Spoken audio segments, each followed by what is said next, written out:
سيشن كم زهيبنا له እግዚአብሔር ይባርክ ክብርን ጎይታ ይሁን ጀሳዊ አምላክ ባርካ በሚዲያ ተገልግለና አይደለ ከይሰልካ አምላክ ብርክ አደልካ ተባረክ እኔ ሐዋይ አላህ ሀዲታ እንትራስ ማኒ አላሁ ፓስተር ሙስ ተባረክ እኔ ሐዋይ አምላክ ብርክ አደልካ እኔ ሐዋይ ከባረኩ ላይ እስኪ አሜን አሜን ምስትናቴ ፍጥነት እና ፈጠነ በቃለ ገልግለና አለው እግዚአብሔር ይባርክ ክብርን ጎይታ ይሁን ኢየሱስ ክርስቶስ ጎይታ ይሎማ አንተ ድማ ጎይታ ደጊሙክ ምህረና እግዚአብሔር ይባርክ መንፈስ አምላክ ይዘስተምር አሜን ዘስተምር ብሉጽ መንፈስ ጽቡቅ መንፈስ አብካዮም ይብልና እግዚአብሔር እዝና ዘለና ትምርቲ ብዛዕባ ሄልዚ ቸርች ወይ ድማ ጥዕና ዘለዋ ቤተክርስቲያን ትብል እንጂ መቼም ቁሩብ ናተዋሃደ ትምርት እናተወና ይመጽእ ይህሉ እግዚአብሔር አምላክ ተመስገነ ይሁን አገዳስነት ናይ ጥዕና ማዕረፍ እንዳይ ምዃን ፍላይ ኣብዚ ሓለፈ ሚዩት ባግበሩዋ ብሩኻት ፕሊስ ሚዩት ግበሩዋ ሁላትኩም እስኪ ቸክ ግበሩዎሞ ሚዩት ግበሩዋ ሓደ ጊዜ ከይተረዳእና ተወልደ ጽንፈጸኒ እግዚአብሔር ይባርክ ስቲል ድምጽ ሎ ስቲል ባክግራውንድ አሎ ሚዩት ግበሩዋ ፕሊስ ራይዎሞኒ እቲ ሚዩት ደይ ገበራ ዘሎ ደዊልኩም ወይ ቴክስት ጌርኩም ሚዩት ግበራ ዘሎ መታን ሐሳብ ንኸይሰማ እግዚአብሔር ይባርኩም ኣብዚ ሓለፈ ጊዜ ብዛዕባ መንነት ናይ ቤተክርስቲያን ዝብል ርኢና ነርና ቤተክርስቲያን ኦርጋናይዜሽን ኣይኮነት እንታይ ዳ ሊቪንግ ኦርጋኒዝም ወይ ድማ ህይወት ዘለዋ ኣካል ምዃና ርኢና ህይወት ዘለዋ ኣካል ድማ ይውለድ እዩ ይበልዕ እዩ ይዓቢ እዩ ይነብር እዩ ይመውት ድማ ኢልና ነርና እግዚአብሔር አምላክ ተመስገን ይሁን ሶ እቲ ሊቪንግ ኦርጋኒዝም ወይ ድማ ህይወት ዘለዎ አካል ግን እንታይ ከም ዘሎ ኦርጋናይዜሽን ወይ ድማ ሓቢሩ ኦርጋናይዝድ ኮይኑ ከም ዝዓይ ርኢና ነርና እግዚአብሔር አምላክ ተመስገን ይሁን እንታይ ኢልና ነርና እቲ ህይወት ብግሊ ዝንበር ክርስትና እቲ አገልግሎት ትዕዮ ግን በህብረት እዩ ከምኡ ኮይኑ ሰት ኮይኑ ከምኡ ኮይኑ ተሰሪሑ እግዚአብሔር አምላክ ተመስገን እቲ አካል በህብረት እዩ ዝዓይ ልክዕ ከምዚ ኣብ ካምፓኒ ንኣብነት ናይ መኪና ካምፓኒ ወይ እንዳ ኮካ ካምፓኒ እንዳ ኮካ ስራሕ ብዙሕ ዲፓርትመንታት አሉ ትንሽ ይገብር ሁሉ ሸው ሓደ ምህርት ይሰርሕ ማለት እዩ ልክዕ ከምኡ ድማ እግዚአብሔር አምላክ ተመስገን ይሁን ናይቲ ብዙሕ አካላት ውህደት ከም ዘድሊ ልክዕ ምስተ አካል ሰብ ብዙሕ ሲስተም አሎ ናቱ ውህደት ድማ ድሕርዳ ኩሉ ባላንስ ኮይኑ ከም ዝግባእ ሰሪሑ ጥዕና ከም ዝኾነ ተአካል ልክዕ ከምኡ ቤተ አምላክ ድማ ኣብ ቤተ ክርስቲያን ድማ ከምኡ ከም ዝኾነ ኢምባላንስ እንድሕርዳ ኮይኑ ጥዕና ከምስ ልክዕ ድማ ከምኡ ኣብ ቤተ ክርስቲያን ጥዕና ናይታ ቤተ ክርስቲያን ከም ዝጉዳእ ርኢና ነርና እግዚአብሔር አምላክ ተመስገን ይሁን ስለዚ እቲ ዋና ገዳስ እንታይ እዩ እቲ አካል ንሓድሕዱ ምትሕሓዝ እዩ ኢልና ክተሓሓዝ ኣለዎ እንዳና ሓድሕዱ ዘይተተሓሓዘ እንታይ ክትከውን ትኽእል እያ እታ ቤተ ክርስቲያን ክትሓመም ትኽእል እያ ኢልና ነርና ዋላ ድላዩ ቅብኣትን ጸጋን ይሃለወና እንድሕዳ ጥዕና ዘየለ ክትዓቢ ትኽእል እያ ቤተ ክርስቲያን ክትዓቢ ጥዕና ኣገዳሲ ምዃኑ ርኢና ነርና ፐርፌክት ወይ ድማ ፍጽምቲ ዝበሃል ቤተ ክርስቲያን የለን ፍጹም ወይ ፐርፌክት ዝኾነ ወንጌል እዩ ዘለና ወይ ድማ መልእኽቲ እዩ ዘለና እግዚአብሔር አምላክ ተመስገን ይሁን ስለዚ ሰይጣን ዝፈርሃ ዓባይ ቤተ ክርስቲያን ወይ ብዙሕ ምእመን ዘለዋ ሜጋ ቸርች ዝኾነት ከም ዘይኮነ እንታይ ዳ ጥዕና ዘለዋ ቤተ ክርስቲያን ከም ዝፈርህ ርኢና ነርና እግዚአብሔር አምላክ ተመስገን ይሁን ክርስቶስ ርእሲ ንሕና ድማ ስጋ ኢና ስለዚ ክርስቶስ ንቤተ ክርስቲያኑ ዘሎ መልአት ናቱ ጥዑ ቅብኣቱ ጸጉ ያባቱ ኩሉ ነገር ከም ዝሃባ ዘትረፈሉ ከም ዘየለ ስኻትኩም ብኡ ተመሊእኩም ኣለኹም ኢልና ስለዚ ነፍስ ወከፍ ድማ ኣካል ስለ ዝኾና ብግሊ ከም ቤተ ክርስቲያን ከም ግልን ተማቐልትና እዩ ከም ዝኾና ርኢና ነርና እግዚአብሔር አምላክ ተመስገን ይሁን ሶ ነፍስ ወከፍ ኣማኒ ኣብቲ ባዲ ወይ ድማ ኣብቲ ስጋ ኣድላይ ከም ዝኾነ ስርሑ ዝሰርሓሉ ቦታ ከም ዘለዎ ርኢና ነርና እግዚአብሔር አምላክ ተመስገን ይሁን ተፈላለየ አካላት ዋና እንተሃለ ናይ ሓደ ስጋ እዩ ንሓደ ስጋ ንሓደ ዕላማ የምሰርሑ ኢልና ነርና እግዚአብሔር አምላክ ተመስገን ይሁን መልአት ሓይሊ አምላክ ግለጽ እንድሕዳ ኮይኑ ሓድነት ናይቲ ብዙሕ አካላት ከም ዘድሊ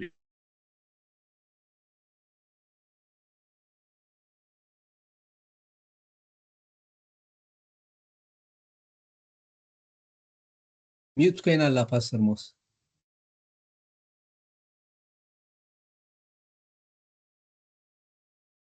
Pastor Mos mit koinala. Yeah, thank you. Yeah, yeah. Okay, all right. So እንታይና ንብል ዘለና ኣብቲ ኣካል ኣበርክቶ ናይ ነፍሲ ወከፍ ከም ዘድሊ ርኢና ነርና እግዚአብሔር ይመስገን ነቲ ተፀዋዕናሉ ዕዮ መታን ክንፍፅም ነፍሲ ወከፍና ፀጋ ከም ተዋህበ ርኢና ነርና ካብ ፀጋ ዝተላዕለ ድማ ህያብ ተዋሂብና ነቲ ፅዋዕና ነፈፅመሉ ህያባት ከም ዝሃበና ስለዚ ከም ኣገልጋል ክርስቶስ ከምቲ ዝሃበና ፀጋ ከምኡ ኮይና ክንሓስብ ከም ዘለና ካብቲ ተዋህበና ፀጋ ካልእ ክንሓስብ እዝኒ ዓይኒ ዘይኮንኩ ክትብል ከም ዘይብላ ርኢና ነርና እግዚአብሔር ይመስገን ነፍሲ ወከፍ ሓደ ዓይነት ዝኾነ ናይ ህይወት ፀጋ ናይ ምድሓን ፀጋ ተዋሂብና ነፍሲ ወከፍና ግን ሓደ ዓይነት ናይ ኣገልግሎት ፀጋ የብልናን ብናይ ኣገልግሎት ፀጋ ከም ንፈላለ ርኢና ነርና እግዚአብሔር ኣምላክ ተመስገነ ይሁን ኩላትና ሓደ ዓይነት ቫልዩ ኣለና ወይ ድማ ሓደ ዓይነት ዋጋ ይተኸፊልና ደም ኢየሱስ ክርስቶስ እዚ ክንብል ከለና ግን ኣብቲ ኣካል ክርስቶስ ኩልና ብፖዚሽን ወይ ድማ ብስልጣን ማዕረይና ማለት ኣይኮነን ብዓቕሚ ብቕዓት ክእለት እውን ሓደ ኢና ማለት ኣይኮን ከም ተዋህበና ኢልና 5 መክሊት 2 መክሊት 1 መክሊት ርኢና ነርና ምንም እኳ ከምዚ እንተኾነ ነፍሲ ወከፍ ግና ኣብቲ ኣካል ኣድላይ ምዃኑ ድማ ርኢና ብሕብረት ኢና ንዓይ ብሕብረት ብዙሕ ከም ነድምዕ ርኢና ነርና እግዚአብሔር ኣምላክ ተመስገነ ይሁን ኢየሱስ ክርስቶስ ጎይታይ ሓንቲ ፖይንት ዝረኣናያ እንታይ ነይሩ ኣብቲ ኣካል ክርስቶስ መን ይሰርዕ ኢልና ነርና ጎይታ ከም ፍቓዱ ገይሩ ይሰርዕ ኢልና ነርና ኤፌሶን 4:7-9-10 እንሪኦ ዘለና ጎይታ ከም ድላዩ ገይሩ ከም ዝሰርዕ ርኢና ብስልጣን በቃ ብናቱ ፍቓድ ማንም ነፍሲ ወከፍ ብድላይና ዘይኮነ ጎይታ ብደለዮ ኢና ኣብቲ ኣካላት እንታይ ኮይና ተሰፊዕና ዘለና እግዚአብሔር ኣምላክ ተመስገነ ይሁን ኢልና ርኢና ነርና እግዚአብሔር ይባርክ ኢየሱስ ክርስቶስ ጎይታይ ሎምዓንቲ ድማ ጥዕና ማሕበር ወይ ድማ ጥዕና ቤተክርስትያን ዘበላሹ ነገራት ኢልና ብዙሕ ነገር ኩሉ ይኽእል እዩ ግን ገለ ክንርኢ ኢና ገለ ነጥብታት ካልእ ካስኻትኩም ትውስኾ መንፈስ ኣምላክ ክምህረኩም እግዚአብሔር ኣምላክ ተመስገነ ይሁን ኢየሱስ ክርስቶስ ጎይታይ ስለዚ ጥዕና ማሕበር ዘበላሹ ነገራት እንታይ እዩ ኢልና ክንርኢና ቅድሚ ናብኡ መኻደ ግን ዛጥቕስ እዚኣ ከም በልኩም ብሓለፈ ግዜ የሚበልኩም ነይረ ሆሴዕ ምዕራፍ 6 ቁፅሪ 1 ሆሴዕ ምዕራፍ 6 ቁፅሪ 1 ከምዚ ይብል ሆሴዕ ክዛረብ ከሎ ንሱ ቀደደ ከጥዕና ኸኣዩ ንሱ ወቕዐ ክዝንነና ድማ ይሞ ንዑናይ ናብ እግዚአብሔር ንመለስ እዩ እንታይ ይዛረብ ዘሎ ነቢ ሆሴዕ እግዚአብሔር ብዛዕባ እግዚአብሔር ይዛረብ ዘሎ እግዚአብሔር ከም ዝቀደደ ይዛረብ ኣሎ ትመቕዳድ ግን ንምንታይ ንኸጥዕና ኸኣዩ ንኸጥዕና ንሱ ወቕዐ ክዝንነና ድማ ይሞ ንዑናይ ናብ እግዚአብሔር ስለዚ ቀዲድና እንዲሁ ከጥዕና እዩ ወቂዕና እንዲሁ ክዝንነና ድማ እዩ ስለዚ እግዚአብሔር ዝቀድድ ዘሎ ዝወቅዕ ዘሎ ንምንታይ ዕላማ እዩ እንተሓዳይኩም ንምጥዓይ እዩ እግዚአብሔር ኣምላክ ተመስገነ ሓደ ግዜ ንምጥዓይ ክንከይድ ከለና ንሓልፎ ፔን ኣሎ ቃንዛ ኣሎ ከቢድ ነገራት ኣሎ ትዕላማ ግን ንምጥዓይ ሓደ ምሳሌ ክነግረኩም እየ ብኣሞይ ቁሩብ ነጊረኩም ነይረ ኣብ ኤርትራ ከለኹ ኣብ ኣገልግሎታዊ ውትድርና ከለኹ ሓኪም እየ ነይረ ስለዚ ቁስሊ ክመፅእ ከሎ ቁስሊ ክንሕክም ከለና እንታይ ኢና ንገብሮ ነቲ ቁስሊ መሊስና ኢና ንጎዶ ኣፀቢቕና ኢና ንሓጥቦ ክንሓጥቦ ከለና ኣፀቢቕና ኢና ንጎዶ ውሽጡ ኣፀቢቕና ሕጂ ዘሕምም ቃንዛ ፔን ኣሎ ከምኡ እንተዘይጌርካ ተላዕላይ ይሓውሞን ብውሽጢ ግን ይመጉል ኣይሓውን ስለዚ ከምዚ ሸፋፊንካ ከምዚ ክብራት ከባቢራ ድበሃል ክብራት ከባቢራ ዝበሃል ነገር ፈውሲ የምፅእን ይሕዋት መሳይ ኣለኹም ደብሩኻት ኣሕዋተይ ኣብዚ መፅእ በቃ ንድ ከብለኩም ትደሊ ክገብር እኽእል ንድ ከብለኩም ግን ኣምላኽ ዝነኣዶ እዩ ዝናድ ፈውሲ ግን ኣየምፅእን መጥዓይ ኣየምፅእን ነታ ቁስሊ ስኢልካ ስለ ጥራሕ ፋሻ ዝሸፋፈንከ ኣይትሓውን እያ ካልእ ሓደ ግዜ ኣብ ሳልሳይ ወራር ኣብቲ ኩናት ዝነበረሉ ኣብ ማእከል ኩናት ዝነበረሉ ግዜ ሓደ እንታይ ኮይኑ መፅእ ዝከረኒ ርእሱ ተጨዲዱ መፅእ ርእሱ ደም ይዘብል ኣፀቢቑ እዩ ተኸፊቱ ኣብኡ ኣብቲ ድፋዕ ኣብኡ ከለና ኣንስቴዝያ ከምዚ ንመደንዘዚ ገለገለ የለን ደም ይዝፈስ ዘሎ ዓቢ ተኸፊቱ እንዳ በለ ከሎ እንዳሕመሞ ከሎ ሰለስተ ጋንሾ ሰፊና አቡ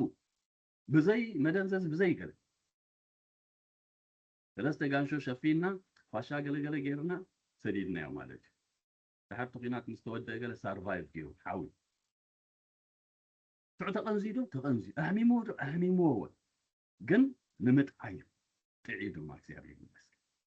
ስለዚህ በዚህ መንፈስ ክትርድኡ ላይ ይደሊ እግዚአብሔር አምላክ ተመስገን እቲ ዕላማ ናይዚ ትምህርቲ ንምጥዓዩ ምናልባት ሕጂ ዘሕምም ነገር ሁሉ ይኽእል ይኸውን ግን ኦኬ እንተ ዘይጠዊቕናዮ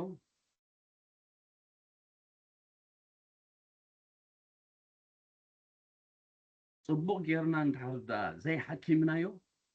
متعاي يمثل سلاز مقداد كل يخلي موقع كل يخلي እግዚአብሔር በቃሉ ገይሩ ቀደና ይخلي በቃሉ ገይሩ ወቅዓና ይخلي እግዚአብሔር አምላክ ተመስገን ግን ንምጥዓዩ እግዚአብሔር አምላክ ተመስገን ስለዚህ በዚህ መንፈስ ክትርዱ ላይ ይደል እግዚአብሔር አምላክ ተመስገን ይሁን ኢየሱስ ክርስቶስ ቆይታይ አምላክ ብረኸብልኩም ጣዕና ማህበር ዘበላሹ ነገራት እግዚአብሔር አምላክ ተመስገን ይሁን አዳማይ ንሪኦም ታይ ኮርስ እንታይ እንደሐዳይና ጌጋ ትምህርት ወይ ድማ ሚዛኑ ዘይሓለወ ትምህርቲ unbalanced teaching ወይ ድማ wrong teaching ጌጋ ትምህርቲ ጌጋ ምህሮ ወይ ጎበዝ ዘበለ ምህሮ ጽኑዕ ዘይኮነ ምህሮ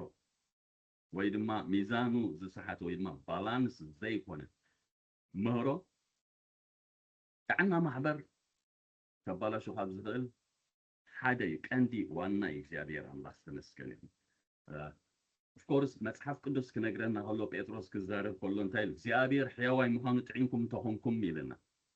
ብኡን መድሓን ምእንቲ ክትዓብዩ ከምቶም ሕጂ ተወልዱ ህፃናት ነቲ ሕዋስ ዘይብሉ መንፈሳዊ ፀባ እንታይ ግበርዎ ይልና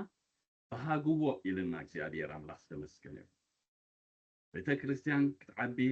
ህይወትና ክዓቢ ክልወጥ እንዳሕዳ ኮይኑ ነቲ ሕዋስ ዘይብሉ መንፈሳዊ ፀባ ክንበህጎ ክንበልዖ ከም ዘለና ኣስተውዕሉ እንታይ ኢሉ ብኡን መድሓን መታን ክትዓቢስ ነቲ ሕዋስ ዘይብሉ መንፈሳዊ ፀባ ሕዋስ ዘይብሉ ሓዝዋ ሕዋስ ዘይብሉ መንፈሳዊ ፀባ ኣብ ዓዲ ኣምላኽ ዘይፈሩ ሰባት እንታይ እዮም ዝገብሩ ነቲ ፀባ ኣይፍለጥን ማይ ሓዊሶም ሸጥዎ ግን እንታይ ይብለና ኣሎ ሕዋስ ዘይብሉ ፀባ ጥራሕ ኣይበለን ሕዋስ ዘይብሉ ስለዚ ክሕወሶ ስለ ዝኽእል ሕዋስ ዘይብሉ መንፈሳዊ ፀባ ኢልዎ ዘሎ ሐዋርያ ጳውሎስ ኣብ ካልኣይ ጢሞቴዎስ ክዛረብ ከሎውን ከምኡ ኢልና ኣሎ 3:16 ክዛረብ ከሎ ናይ ኣምላኽ ሰብ ንሰናይ ግብሪ ዘደለ ፈፂሙ ተዳልዩ ፍጹም ምእንቲ ክኸውን እንታይ ይግበር ኢሉ መንፈስ ኣምላኽ ዝነፈሶ ዘበለ ጽሑፍ ንትምህርቲ ንተግሳጽ ንመቕናዕ ንጽድቂ ዝኸውን ምእዳብ ይጠቅም እዩ መንፈስ ኣምላኽ ዝነፈሶ ይብልና ጽኑዕ ትምህርቲ ጥዑይ ትምህርቲ ሕዋስ ዘይብሉ መንፈሳዊ ፀባ ስለዚ መንፈስ ኣምላኽ ዝነፈሶ መንፈስ ኣምላኽ ዘለዎ አንቶይ ፓስተር ጆሴፍ ዛረብ ከሎ ብድሕሪ ኩሉ ቃል ብድሕሪ ገለሎ ይብል ነይሩ ብጣዕሚ ገርመኒ ነይሩ ሓደ ካብቲ ዛረበሉ ዝደለኹ ነገር እዩ ነይሩ ቃላት ኩሉ መንፈስ ኣለዎ ብራዘርስ መንፈስ ኣሎ ሕጂ ክዛረብ ከሎ ኣነ ብድሕሪ ዝቃል እዚ መንፈስ ኣሎ መንፈስ ዝስኩዕ ኣሎ መንፈስ ዝኸይድ ኣሎ መንፈስ ዝሓልፍ ኣሎ ስለዚ ኣብ ኣእምሮኹም ጥራሕ ኣይኮንኩን ኣነ ክሰርሕ ዝደሊ ዘለኹ እሱ ተዕላማይ ካብኡ ሓልዩ እቲ መንፈስ ናይ ቃል ኣብ ውሽጥኩም ከኣቱ ኣብ መንፈስኩም ከኣቱ ኣብ መንፈስና ከኣቱ ሽዑ ዝጠቕመና እግዚአብሔር ኣምላኽ ተመስገን ስለዚ መንፈስ ኣምላኽ ዝነፈሶ ጽሑፍ ንትምህርትን ሰግታግ ንመቕናዕ ንጽድቂ ዝኸውን ምእዳብ ይጠቅም ይልና እግዚአብሔር ኣምላኽ ተመስገን ስለዚ ካብቲ ቀንድን በግል ህይወትና ወላ ከም ቤተ ክርስቲያን ክንዓብየሉ እግዚአብሔር ዝሃበና እንታይ እንተሓዳልና ቅዱስ ቃል እዩ ሕዋስ ዘይብሉ መንፈሳዊ ፀባ መንፈስ ኣምላኽ ዝነፈሶ ይልና ኣሎ እግዚአብሔር ኣምላኽ ተመስገን ይሁን እዚ ክንብል ከለና ግን መታን ከይንዓቢ ጥዕናና ክበላሹ ዝኽእል ሕዋስ ዘለዎ ፀባ ኣሎ መንፈስ ኣምላኽ ዘይነፈሶ ድማ ጽሑፍን ምህሮን ኣሎ ካብኡ ክንጥንቀቕ ከም ዘለና ድማ መጽሓፍ ቅዱስ ነጊርና ኣሎ ሓደ ካብቲ ንማሕበር ኣምላኽ ጥዕና ዘበላሹ ነገር እንታይ እንተሓዳልና ጌጋ ምህሮ እዩ ጌጋ ምህሮ ጥዕና ዘይብሉ ወይ ድማ ሕዋስ ዘለዎ ጥዑይ ዘይኮነ ምህሮ ብዙሕ ከም ዘበላሹ መጽሐፍ ቅዱስ ይነግረና እግዚአብሔር ይመስገን ሎማዓንቲ ብዛዕባ እዚ ክንዛረብ ከለና ብዛዕባ ቲቶስን ጢሞቴዎስን ብዙሕ ጠቕሰን ርኢና ሐዋርያ ጳውሎስ ንቲቶስን ጢሞቴዎስን ክጽሕፈሎም ከሎ ብዙሕ ነገር ተዛሪቦም ኣሎ ብዛዕባ እዚ ነገር እስኪ የኒ ሓወይ ቲቶስ ምዕራፍ 1 ቲቶስ ምዕራፍ 1 ቲቶስ ምዕራፍ 1 ካብ 9 ክሳብ 16 ተውጻለይ ከተንብበለይ ኢኻ ቲቶስ ምዕራፍ 1 እሺ ካብ 9 ክሳብ 16 ከምዚ ይብል ንሱ በቲ ጥዑይ ትምህርቲ ምእንቲ ክምዕድ ነቶም ተቓናቐንቲ እውን ምግናሖም ምእንቲ ክከኣሎስ በቲ እሙን ቃል ምህሮ ይጽናዕ ብዙሓት ዘይእዘዙ ተዛረብቲ ሃተውተውን መስሓትን ኣለዉ እዚኣቶም ምናዳ ካብ ሰብ ግዝረት እዮም ንሳቶም ርኹስ ረብሓ ምእንቲ ክረኽቡ ኢሎም ዘይግባእ እናምሃሩ ንብዘሎ ኣባይቲ ዝገላብጡ ምዕባስ ኣፎም ግቡእ እዩ ሓደ ኻባታቶም ናታቶም ነቢይ ሰብ ቅርጤስ ኩሉ ሳዕ ሓሰውቲ እኩያት ኣራዊት ሃካያት ኣኽበዲ እዮም በለ እዚ ምስክር እዚ ሓቂ እዩ ስለዚ ብእምነት ምእንቲ ኽጥዕዩ ናብ ጽብጽዋያት ኣይሁድን ናብ ትእዛዝ እቶም ካብ ሓቂ ዝዘንበሉ ሰባትን ከየቕልቡ ኣሕሚምካ ግንሓዮም ነቶም ንጹሃት ብዘሎ ኩሉ ንጹህ እዩ ነቶም ርኹሳትን ዘይኣምኑን ግና እቲ ኣእምሮኦም ሕልናኦም ርኹስ እምበር ከቶ ንጹህ የብሎምን ንኣምላኽ ከም ዝፈልጥዎ ባዕሎም ይብሉ ፍንፉናትን ዘይእዘዙን ንሰናይ ግብሪ ዘበለ ኩሉ ዘይጠቕሙን ብምዃኖም ግና በቲ ግብሮም ይኽሕድዎ ኣለዉ ክብሪ ንጎይታ ይኹን ኣብዚ ቦታ ክንርኢ ከለና ሐዋርያ ጳውሎስ ንቲቶስ ክዛረቦ ከሎ ልዕል ኢልና ካብ 9 ኢና ንቢብናዮ ግዜ ክስታ ክንገብር ኢለ ኣብ ቁፅሪ 5 እንድሕር ዳኣሪናዮ ግን ከምዚ ኢሉ ንሓደ ነገር ኣቐሚጥዎ ነይሩ ከምዚ ኢሉ ከምቲ ኣነ ዝኣዘዝኩካ ጌርካ ዝተረፈ ምእንቲ ክሰርሕ ኣብ ከከተማኡ ሽማግሌታት ክሸይም በዚ ምክንያት እዚ ኣብ ቅሬጥስ ዝሓደው ስለዚ ሐዋርያ ጳውሎስ ንቲቶስ ኣብ ቅሬጥስ ገዲፎ ስለዚ ኣብ ቅሬጥስ ክገድፎ ከሎ ንሓደ ዓላማ እዩ እንታይ ኢሉ ዝተረፈ ክትሰርዕ ኢሉ ክልተ ነገር ኢሉ ዝተረፈ ክትሰርዕ ኣብ ከከተማኡን ሽማግሌታት ክሸይም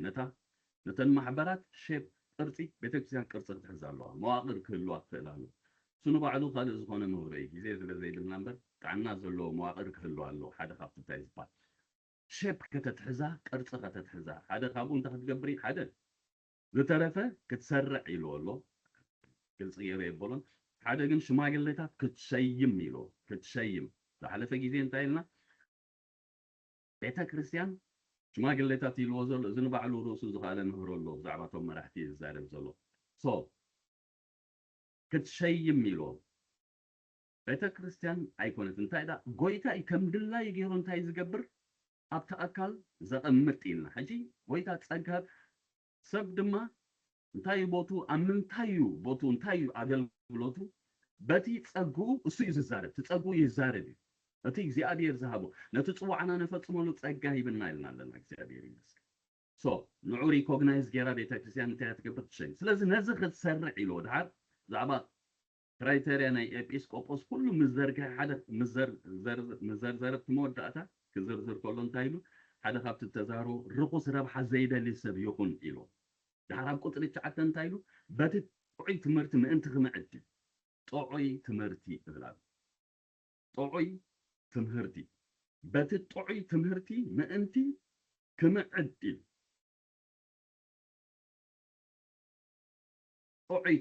ጥዑይ ትምህርቲ ሓዙለይ ጥዑይ ትምህርቲ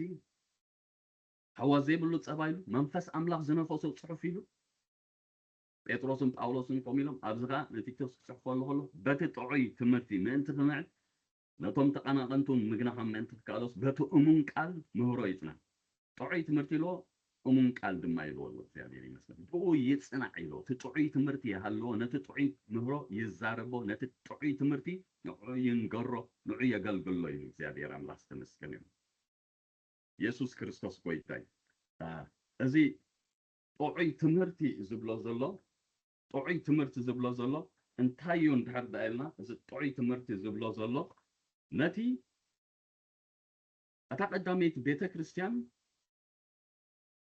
እታ ቀዳመይቲ ቤተክርስትያን ትገብሮ ዝነበረት ወይ ድማ እትምህሮ ዝነበረት ምህሮ ሐዋርያት ትምህርቲ ናይ ሐዋርያት እናተባህለ ዝፅዋዕ ወይ ድማ ዝንገር ነገር ነይሩ እግዚአብሔር አምላክ ተመስገነ ይሁን ንዑይ ዝዛረብ ዘሎ ሐዋርያት ዘቀመጥዎ ጥዑይ ምህሮ ነይሩ እግዚአብሔር አምላክ ተመስገነ ይሁን ጥዑይ ምህሮ ነይሩ እግዚአብሔር አምላክ ተመስገነ ይሁን ነቲ ጥዑይ ትምህርቲ ዝብሎ ዘሎ እግዚአብሔር አምላክ ተመስገነ ይሁን ንዑይ ነቲ ጥዑይ ትምህርቲ ኢሎ እግዚአብሔር አምላክ ተመስገነ ጥዑይ ትምህርቲ ጥዑይ ምህሮ ስለዚህ በቲ ጥዑይ ትምህርቲ እንታይ ክገብር ይግባኦ ኢሎ ተጸንዕ ይግባኦ ወይ ድማ ጥዑይ ምህሮ ክምህር በቲ ጥዑይ ትምህርቲ ክምዕድ ከም ዘለዎ ንርኢ ኣለና እግዚአብሔር አምላክ ተመስገነ ይሁን ኢየሱስ ክርስቶስ ኮይነ ጥዑይ ትምህርቲ ጥዑይ ምህሮ ኢሉ እግዚአብሔር አምላክ ተመስገነ ይሁን ምግናሕ ምእንቲ ትኽእል ኢሉ ብድሕሪኡ ክዛረብ ከሎ እንታይ ኢሉ ብዙሓት ዘይእዘዙ ተዛረብቲ ሃተውቶውን መስሓትን ኣለዉ ብዙሓት ያለው ዘይእዘዙ ተዛረብቲ ሃተውቶውን መስሓትን ኣለዉ እዚኦም ካብ ሰብ ግዝረት እዮም ምስ በለ እንታይ ኢሉ ንሳቶም ርኹስ ረብሓ ምእንቲ ክረኽቡ ኢሎም እቲ ዝምህርዎ ትምህርትስ እንታይ ክገብሩ ኢሎም ይብሎ ርኹስ ረብሓ መታን ክረኽቡ ኢሎም እዮም ዝምህሩ እቲ ትምህርቶም እቲ ጥዑይ ዘይብሉ ኮነ እቲ ጥዕና ዘይብሉ እቲ መንፈስ ዘይብሉ እቲ ሕዋስ ፀባ እንታይ ይብሎ ኣሎ ርኹስ ረብሓ ተዕላምኦም ርኹስ ረብሓ መታን ክረኽቡ ኢሎም እዮም ዝምህሩ ርኹስ ረብሓ ምእንቲ ክረኽቡ ኢሎም ነዚ ዕላማ እዚኦም ዝምህሩ ኢሉ እግዚአብሔር አምላክ ተመስገነ ነዚ ዕላማ እዚኦም ዝምህሩ ስለዚህ ትምህርቶም ከእንታይ ይገብር ኣሎ ንብዘሎ ኣባይት እንታይ ዝገላብጡ ኢሉ ማዕባስ ኣፎም ጉቡእ ኢሉ እግዚአብሔር አምላክ ተመስገነ ስለዚህ በቲ ጥዑይ ትምህርቲ እንታይ ናይ ሐዋርያት ትምህርቲ ሐዋርያት ድሕር ዳሪኹሞም ግብረ ሐዋርያት 2:42 ድሕር ዳሪኹሞም ንሰለስተ ነገር እከቡ ነይሮም ንሱ ድማ በትምህርቲ ሐዋርያት ይብለና ብሕብረት ምቁራስን ገይራ ብጸሎት ሓቢሮም ከም ዝነበሩ ከየብኮሩ ይእከቡ ከም ዝነበሩ ስለዚህ እቲ መዓቀን እንታይ ነይሩ እቲ ምህሮ ናይ ሐዋርያት ነይሩ እግዚአብሔር አምላክ ተመስገነ ክብርን እግዚአብሔር ነቲ ጥዑይ ትምህርቲ ኢሉ በቲ ጥዑይ ትምህርቲ ምእንቲ ክምዕድ ኢሉ ብዙሓት ግን ተዛረብቲ ሃተውቶም መስሓት ኣለዉ ካብ ሰብ ግዝረት እዮም ኢሉ ንሳቶም ድማ እንታይ እዮም ዝገብሩ ዕላምኦም እቲ ትምህርቶም ርኹስ ረብሓ ክረኽቡ ኢሎም እዮም ዝምህርዎ ኣብ ቁጥሪ 10:13-14 እንታይ ኢሉ ስለዚ በእምነት ምእንቲ ክጥዕዩ ኢሎ ማለት ክጥዕዩ መታን ጥዕና ክረኽቡ ትምህርትና መጥዓዩ እግዚአብሔር አምላክ ተመስገነ መታን ክጥዕዩ ናብ ፅውፅዋያትን ኣይሁድን መታን ከየቕልቡስ እንታይ ግበር ኣሕሚምካ ግን ሓዮም ኢሉ ዝዛረቡ ከሎ ንርኢ እግዚአብሔር አምላክ ተመስገነ ይሁን ኢየሱስ ክርስቶስ ጎይታ ክብርን ጎይታ ይሁን እንታይ ኢና ንርኢ ዘለና ኣብዚ በቲ ጥዑይ ትምህርቲ ስለዚህ ጥዑይ ዘይኮነ ትምህርቲ ድማ ጥዕና ማሕበር ዘበላሽ ጥዕና ማሕበር ዝርብሽ ሐዋርያ ጳውሎስ እንታይ ይብሎ ኣሎ ጥዑይ ምህሮ ክምህሩ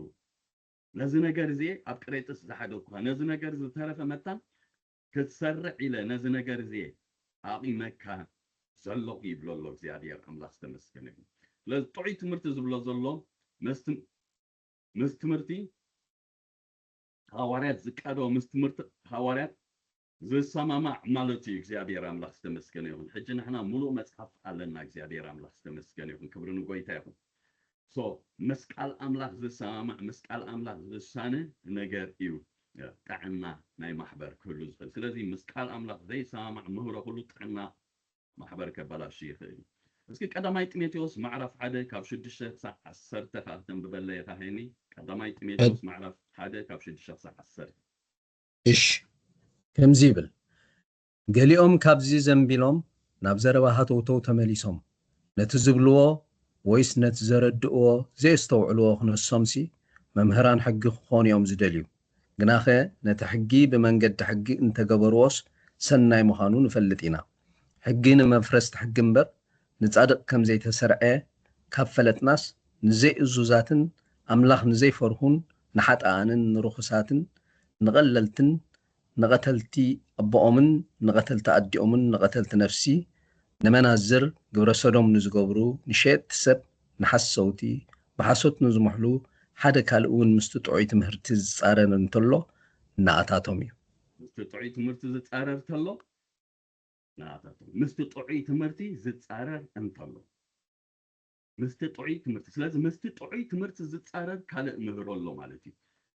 طعي تمرتي طعنا يمص طعنا زي بلو تمرتي منفس زي بلو تمرتي حواس زلو منفساو صبا طعي زي كون مهرو دما طعنا معبر يبلاشو مالتي ابزي حواريا ጳውሎስ ከምትኒቶስ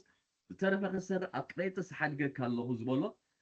እንደ ሓዳ ቁጥሪ 3 ኸይድና ርኢና ያብዚ እትና መቀደና ኸይድ ከለሁ ገሊኦም ካልእ ምህሮ ከይምህሩ ኢለ ወይስ ኣስተውዕሉ ናብ ፅውፅዋት ኢሉ ኣብዝኣኸሙ ዘሎ ናብ ፅውፅዋትን መወዳእታ ናብ ዘይብሉ ቁጥሮ ወለዶታትን ከየድቡ ክትእዝዝ እዚ ኣብ ክንዲ መጋቢት ኣብ ክንዲ መጋቢነት ኣምላኽ እሙን ምዃንስ ዝበዛሕ ክትዕ የምፅእ ኢለ ኣብ ኤፌሶን ክትቅመጥ ከም ዝመዓድካ ሕጂ እውን ከምኡ ብል ኣለኹ ነቲ ኣብ ቅሬጥስ ሓዲገካ ኢሉ እዚ ድማ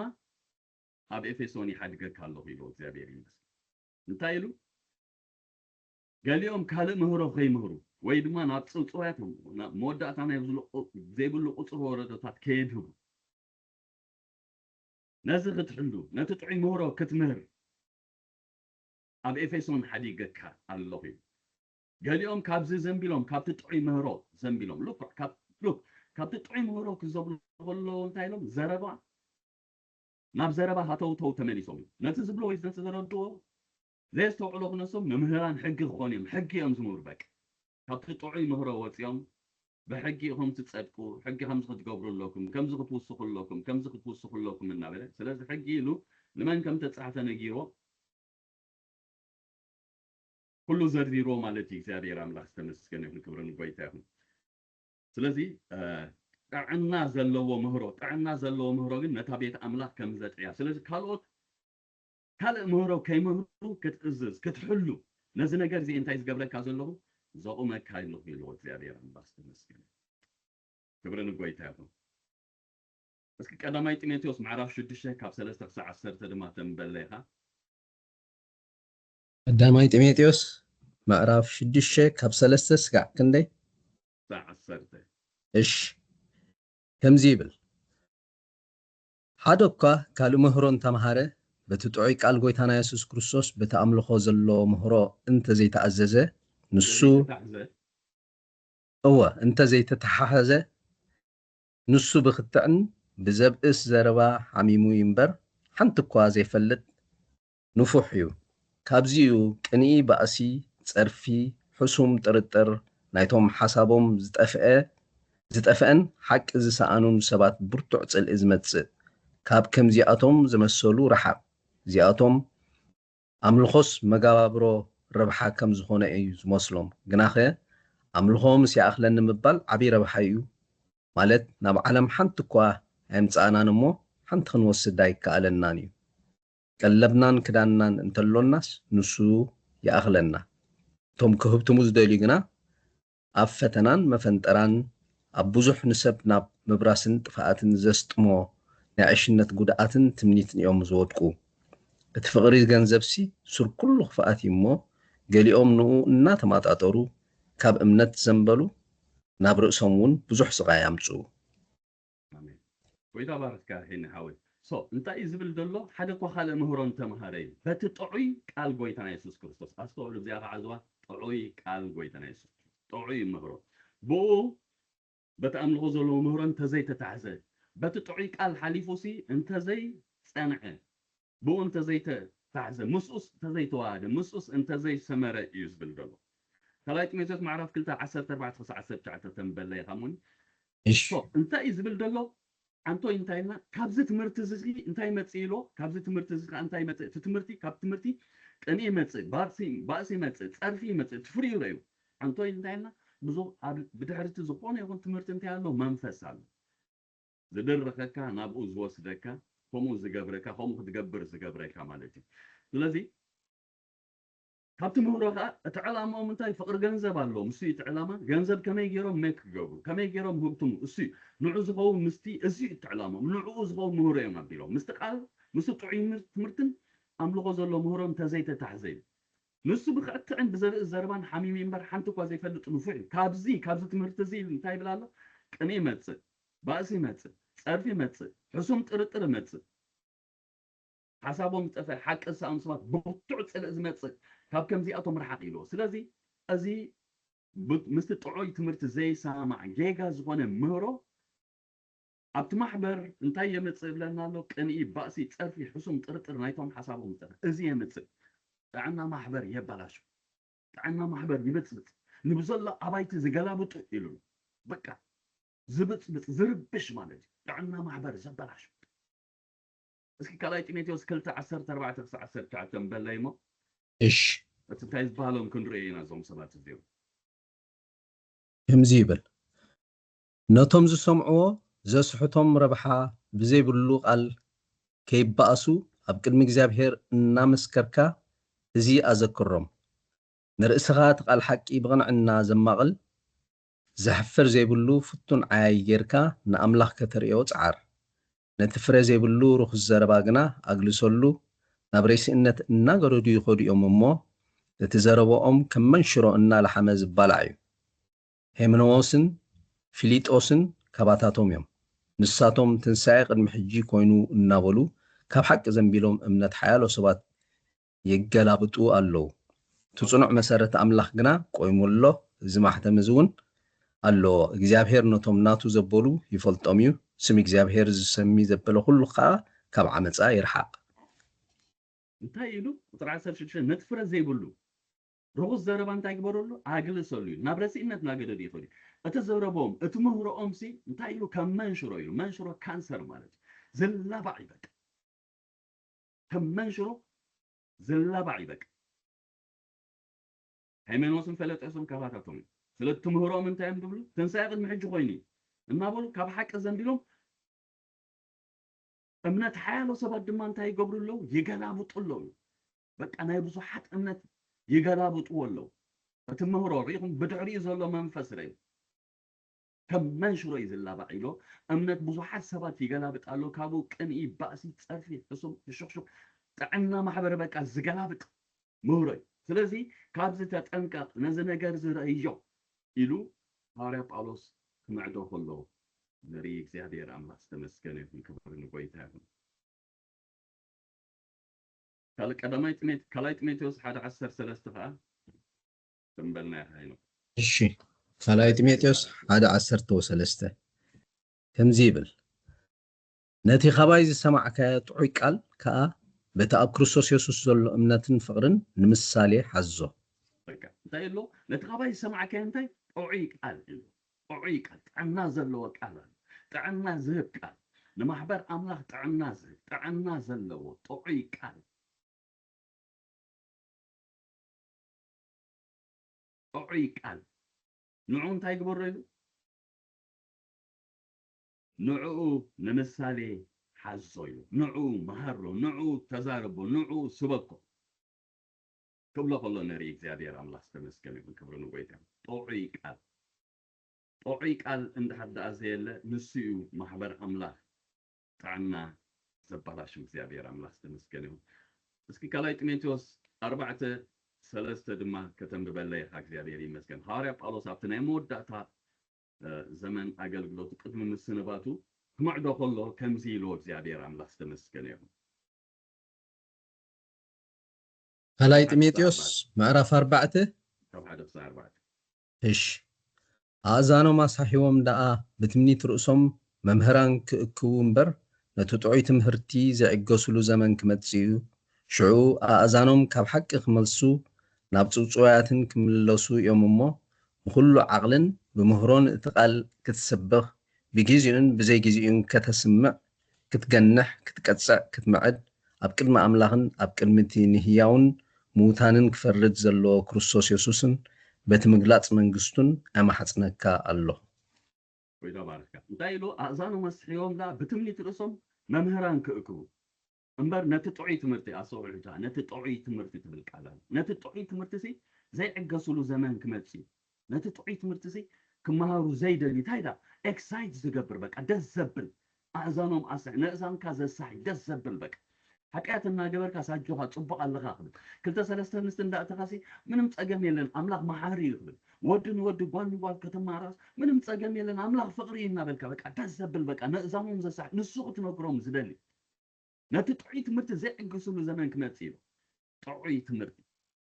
لازم محبر أملاخ تعنا مت طعي تمرتي كما هكنجر كخلالو حواس زلو تعنا زي بلو مهرو كله تعنا محبر كبلاشو بقدي زيادة أملاخ استمسكن يكون قبل هذا معرف 15 عند داركم نتاني أنصوك يا بيت كريستيان معرف 15 قوت الحادة هالو قبطهم دك مزامرتي كاب يودا زورو دما ناب أنصوك يا متيم متايل متو محوات أنت زي تجزركم سي أي تدحنونكم سلازم قد جزروا لكم يلوم بيرمو أتمنورو نبزحات أمنات بزحات سبات قلابيتو عنا نايتا محبر أبلاشي بزح بأس وانا يبلن تحداتو تشوف عن بيلك بأس وانا يبلن عنا تا محبر تزريو داريو بارناباس باولوس مسكالوت أقل قلتي كوينوم ناب يروسالم كيدوم نابتوم بيلارس مالتي بزعبا زنقر زخمات عاري بزعبا زنقر زخبلو خيدوم بحراب قلت العسران 4 تحدارينا كابانا نحنا زي لأغنيم كابانا زي كونو برأسهم زخوريهم كمزن نيروم سلازم خاب كمزن كتحلوهم بس زي اللي خالق حقتات عبرأسكم كتعنو أين دلنينا أين فكدن إنا يلوم تزاربوا ويدما كنقروهم كلهم نريك زيادة رام لاستمسكن يكون يسوع كريستوس كويتاي بزح تأسات كنري نخلينا زيادة رام لاستمسكن يكون هاريا قولوس يخلت شمون تنتايلو كمو قررات تحلو قلنا بلم يعيدوا مالو رأي كنت 14 بإرغاموس كزاربا خلو دما انتاي له الله هذا قال تزالي يقولوا راي يوحنس معرف كلته قطر 14 هيني ترفيد كيا وصالي الشي كمز تبل نتأب قدم دق إسرائيل منساتتي نمقبار نتعوتات التحردة كبالعون كمنزرون نبالات زمهارو مهرو بلعام زحزو سلزلو خاقنا قرب نقر رخيب الكالله ስለዚህ كزارب كلهم بيرغاموس كزارب كلهم انتاي له نتعوتات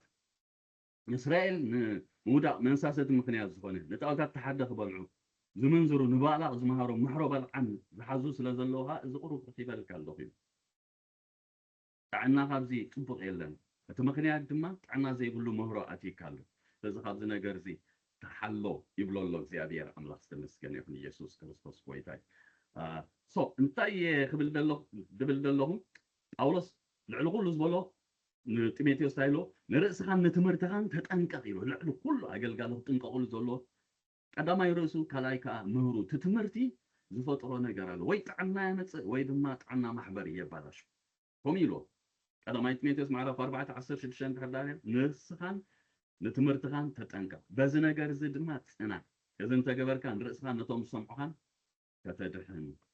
إيخا إلو زيادير الله استمسكن يكون يسوس كريستوس كويتاي كلاي قدماي جيغا تمرت ويدما بالانس زي كونه تمرتي إلنا لنا بالانس زي كونه تمرت دما كل مخر أملاك نقركم كل مخر أملاك هنا كنقرأ لنا زيادير يمسك حد جيزي انت يالو نحدت راح بقى إكسترا تاي لك كمزي تعنا خركب هيوت ناسي كله فيتامين يدلينا فات يدلينا بروتين يدلينا كله على بالانسد سكون بالانسد كون خلال هذا جيزي بقى فات لك عمز بقى فاست فود كيفو زاج بقى فات تعنا هي بقى نيش لك عكم تمورو دما كله بالانسد كون على زيادير يمسك نابنت انت حدارينا مأمان دبالالو كونفيشن دبالالو ኮንፌስ ንገብሮ ነገር አለው ቃል እግዚአብሔር ምሳና አንተ ዘይ ነበር ይበል እስራኤል ስለዚህ ትብሎ ኮንፌስ ትገብሮ ነገር አለው እግዚአብሔር ረዳይ ሰይ ሰብከ እንታይ ከይገብረን ንበል ይሉሎ እግዚአብሔር ይመስገን ኮንፌስ ንገብር ጽቦ ግን ሁሉ ጊዜ ኮንፌሽን አይኮንን ክርስትና ኃጢአት ክትገብር ከለሃ ተነስሑ ዝበላለው ክትነሳ ይዘለካ እንበ ሽዑ ኮንፌስ ክትገብር ይበልካት ስለዚህ እንታይ ያክብል ደለሁ ባላንስ ድማ ይልየና እግዚአብሔር ይመስገን أم بالانسد تيتشن دما تعنا محبر يبالاشي ما حدا نقدر طلع بام فات أبيلكا سجان ده أبيلكا تعنا زلوا عبيته يكون ينتقول الذي بالانسد كل مخر أملا أجركم يلو زيادة أملا استمسكين كلاي دما تعنا محبر زبالاشو متاين ده حد عنا wrong leaders ويدما متاين بلوم بقعد زي كونوا مراحتي ده خلينا محبر أملا بقعت زي كونوا مراحتي ويدما wrong leaders بقعت زي كونوا مراحتي عند حدا محبر الله تعنا محبر كباراشو ما يقدر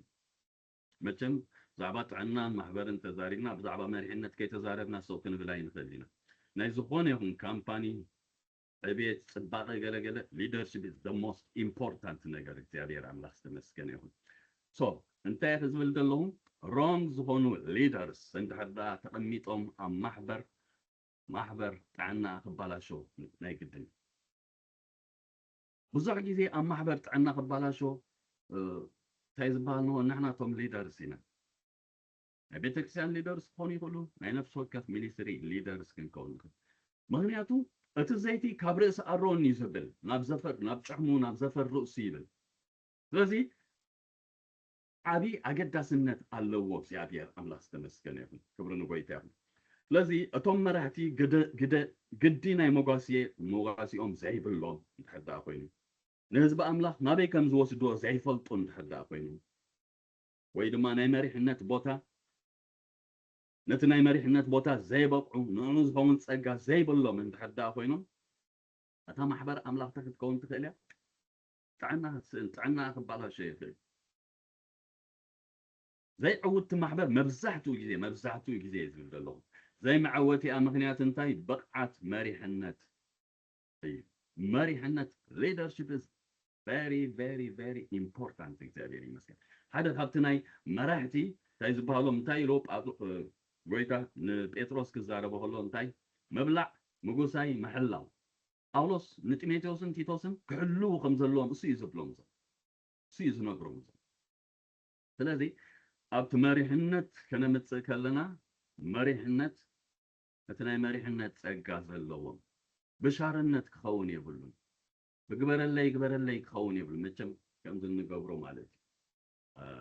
ዋላ እኳ መጽሓፍ ቅዱስ ከምኡ ዝብል እንተዘይኮነ መቸም ክሳዕቲ ማቹሪቲ ንበፅሕ ከምኡ ንገብር ኣለና በር መጽሓፍ ቅዱስ ከም ዝብሎ መራሕቲ ከምቲ ዓንቶ እዩ ዝነገርክዎ ጎይታ ብሉዕላዊ ስልጣኑ እዩ ኣብቲ ቦታ ዘቐምጦም ዝህቦም ማለት እዩ ነታ ማሕበር ፀጋ ሰሊሙ ይህባ ማሕበር ድማ ኣላልያ ትፈልዮም ኣቦቶኦም ድማ እንታይ ትገብሮም ትሰቆም ስለዚ ሓደ ካብኡ መራሕቲ ይሽዮም እምበር ኣይምረፁን እዩ ኣብ መጽሓፍ ቅዱስና ኣይንረኽቦን ኢና ከምዚ ኢዳ ውፅኢኻ ምምራፅ ገለገለ ኣይርከብን ግን ኮይኑ ከምኡ እንድሕዳ ኮይኑ ከምኡ ክኾን ከሎ ድማ ፀሊና ብፍርሃት ኣምላኽ ነቲ ቦታ ዝበቅዕ ልክዕ እቲ ፀጋ ዘለዎ ከምኡ ዲና ንመርፅ ኣዶና ኣብዚ ብዙሕ ስለዘይገበርኩ ብዙሕ ተመክሮ ኣይብልን ግን ናይ ብዙሕ ከም ዝሪኦም ከም ሰኦም ሓደ ካብቲ ፀላእ ዝጥቀመሉ እንታይ እንድሕዳና wrong leaders ይኣትዩ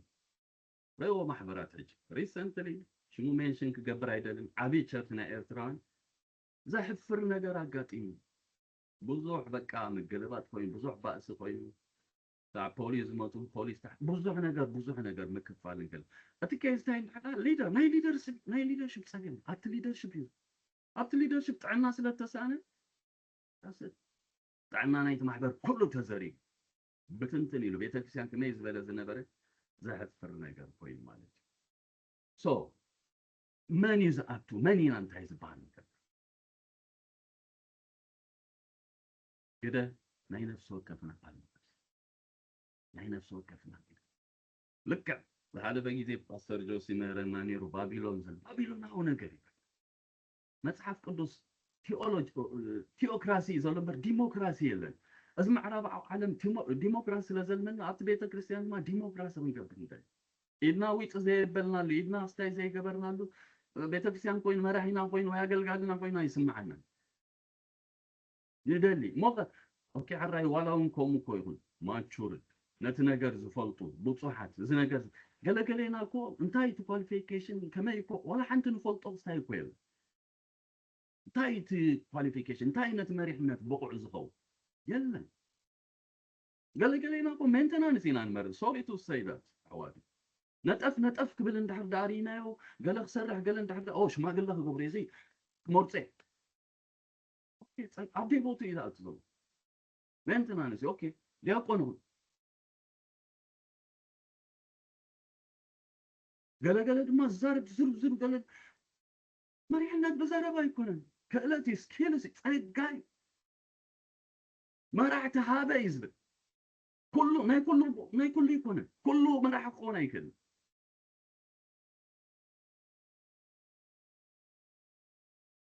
دربا سلازق على ترى بقى أبتزارب سلازق با شماغل خدمت شماغل ما راح تموت هذا الفوتو الأخضر قال باستر أبو زوح كمزي تعنا محبر تبالا شو بأس عقرقر إذا بلا أبو زوح كعرق كيد الله نقرأ نخلو دحر تغاتي عم بزوح مسمع اليوم هم جلس أم صبول دحر فندي قال يوم كعلن نخلو قال سمعوا بالخلو دحري استقل صوتهم مالتي قال يوم بقى زحف رجود زلهم هيوت نايكرسنا هيوت زي بلهم هذا اللي نير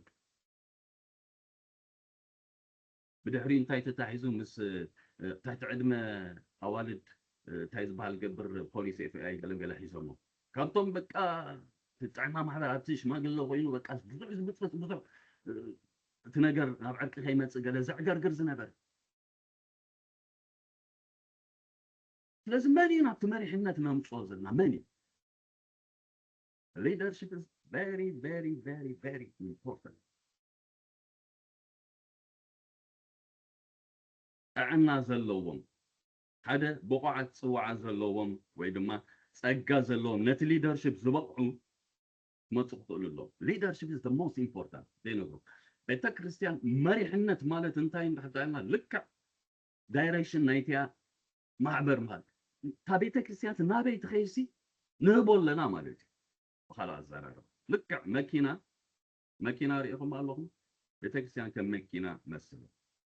أساس تيرسو ويدما تاويل عند حدارينا ويل دي بالتي مزوري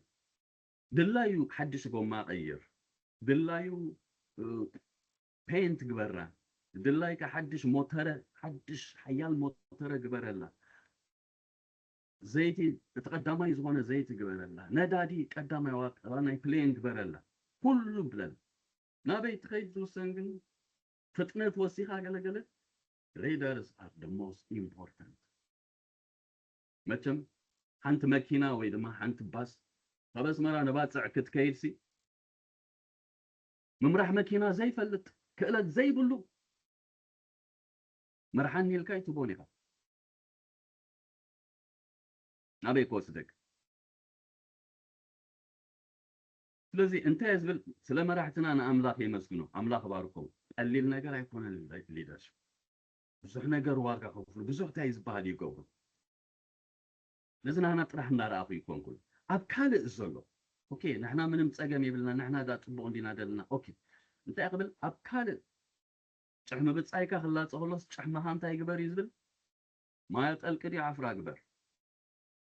ምክንያቱ ናይ ሚድያ ዘመን ኣብ ካልእ ዝረአ ዘሎ መንፈስ እዩ ኣብዚ ክመፅእ ተይ ስለዚ ኣቐዲምና እንታይ ክንገብር ክንክእል ኣለና ፕሮአክቲቭሊ ነገራት ከነዕረ ነገራት ከነፀበቕ ክንክእል ኣለና ስለዚ እንታይ ዝብለኩም ኣብቲ ምርጫ ድግበር ንባዕሉ ቅድሚ ምርጫ ኣሎ ቅድሚ ምርጫ ኣኼባ ኣሎ ብሻርነት ብዓርከይ ማሓዝ ብዙሕ ነገራት እዩ ዘሎ ብዙሕ ፀቕስታት ምተዛረብኩ ብዙሕ ምበልኩ ነይሩ ሮንግ ሊደርስ እንድሕር ኣለዉ ቤተ ክርስቲያን ጥዕና ክባላሸው ናይ ግድን ነዚ ኣብነት ዝኾነና እስራኤላውያን እንድሕር ዳሪና መራሕቲ ናይ እስራኤል ረእዎም ዝበዝሑ ሮንግ እንታይ ዝበሃል ነይሮም ንእስራኤል ካብ የሮብዓም ወዲ ናባጥ ብኡ ንእስራኤል ዘስሓተሉ ይብለና ካልእ መገዲ ምፅኡ ብዙሕ ጥፍኣት ድማ ኮነ ካብዞም ኩሎም 5-6 እዮም ቅኑዓት መራሕቲ ነይሮም ንህዝቢ እስራኤል ድማ ናብ ጽቡቕ ነገር መሪሖሞ ጥዕና ናይ እስራኤል ድማ ዝተሓለወ ነይሩ ማለት እዩ እግዚአብሔር ኣምላኽ ዝተመስገነ ይኹን ሶ መራሕቲ ቬሪ ኢምፖርታንት እዮም ብቕዓት ዝኾኑ መራሕቲ እንደገና ድማ ኣብቲ ሊደርሽፕ ድማ ጥዕና ክህሉ ክኽእል ጥዕና እንድሕር ኣሎ ካብኡ ጥዕና ናብቲ ማሕበር ዝኸይድ ማለት እዩ እግዚአብሔር ኣምላኽ ዝተመስገነ ስለዚ ስለ መራሕትና ኩሉ ግዜ ክንጽልየሎም ዘለና ስለዚ ጳውሎስ ንጢሞቴዎስ ስለ መራሕቲ ጸልዩ ዝብል ስለ መራሕትኩም ጸልዩ ዝብል ስለዚ ኩሉ ግዜ ክንጽሊ ዘለና እግዚአብሔር ኣምላኽ ዝተመስገነ ኣምላኽ ጸጋ ከብዝሓሎም ጥበብ ክህቦም ዊዝደም ክህቦም ጋይዳንስ ክህቦም እግዚአብሔር ኣምላኽ ዝተመስገነ ሰይጣን ቃል ልዕሊ ማንም ዝደልያ ድማ ንዓይ ክበላሽወ ንዓይ ክወቅዓ ዝደሊ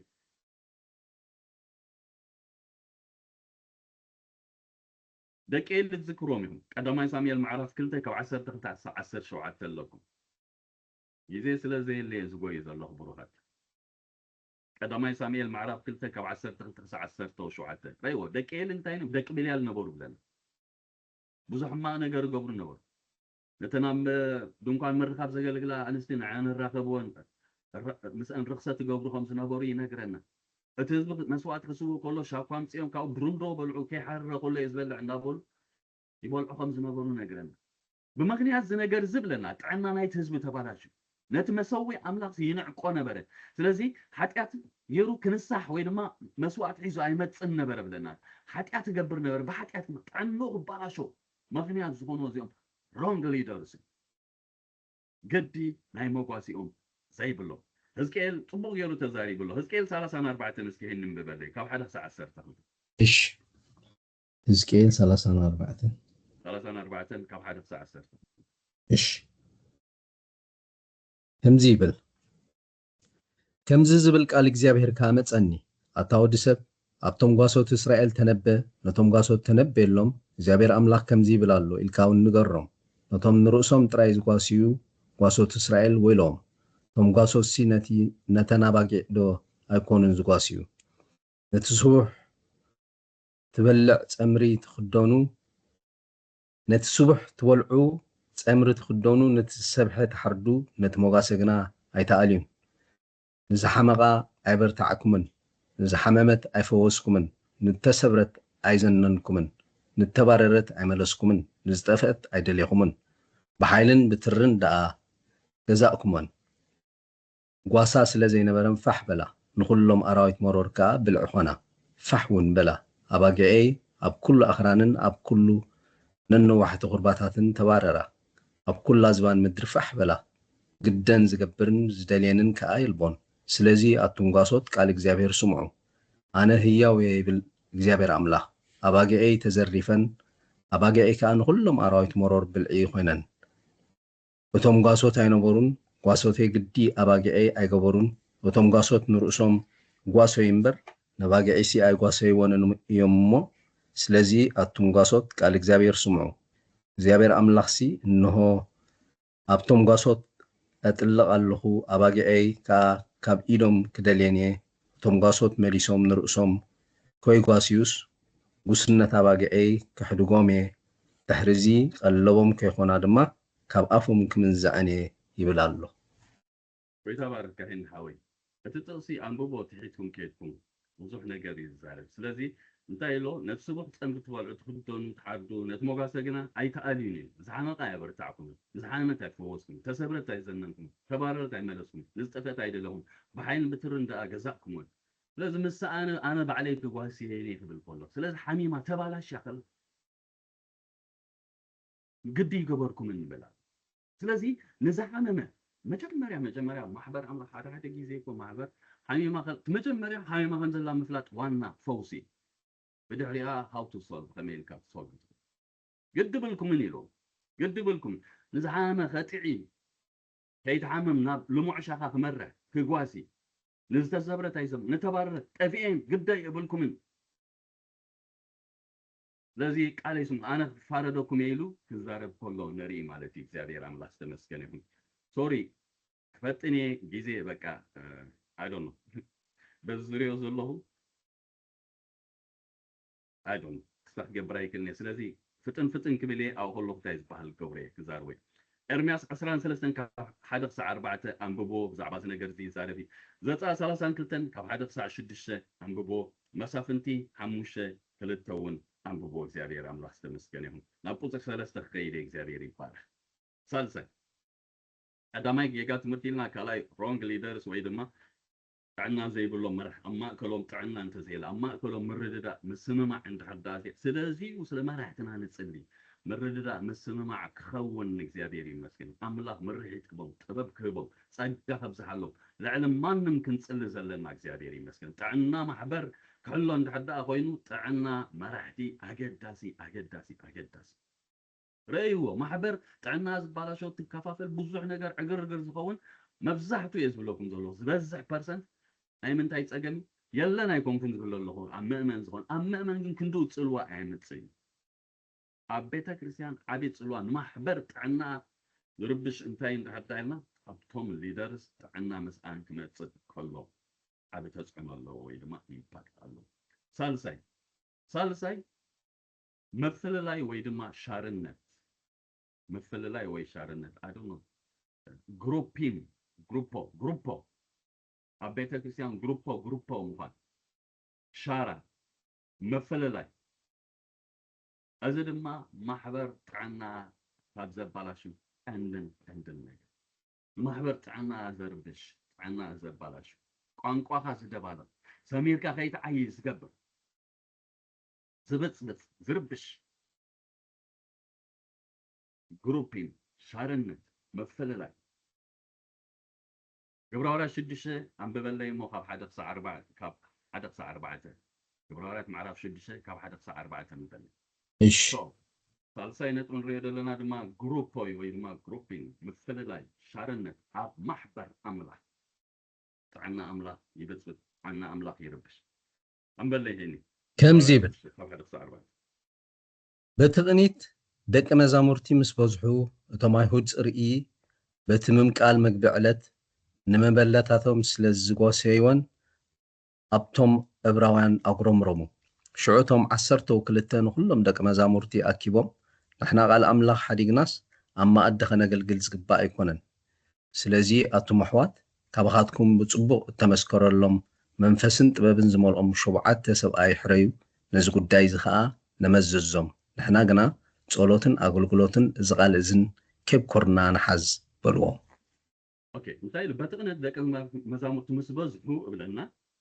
ኣብታ ናይ ኢየሩሳሌም ቤተክርስቲያን እቶም ኣይሁድ ጽርኢ ኣስተውዕሉ ኣይሁድ እዮም ኩሎም ኣይሁድ ኮይኖም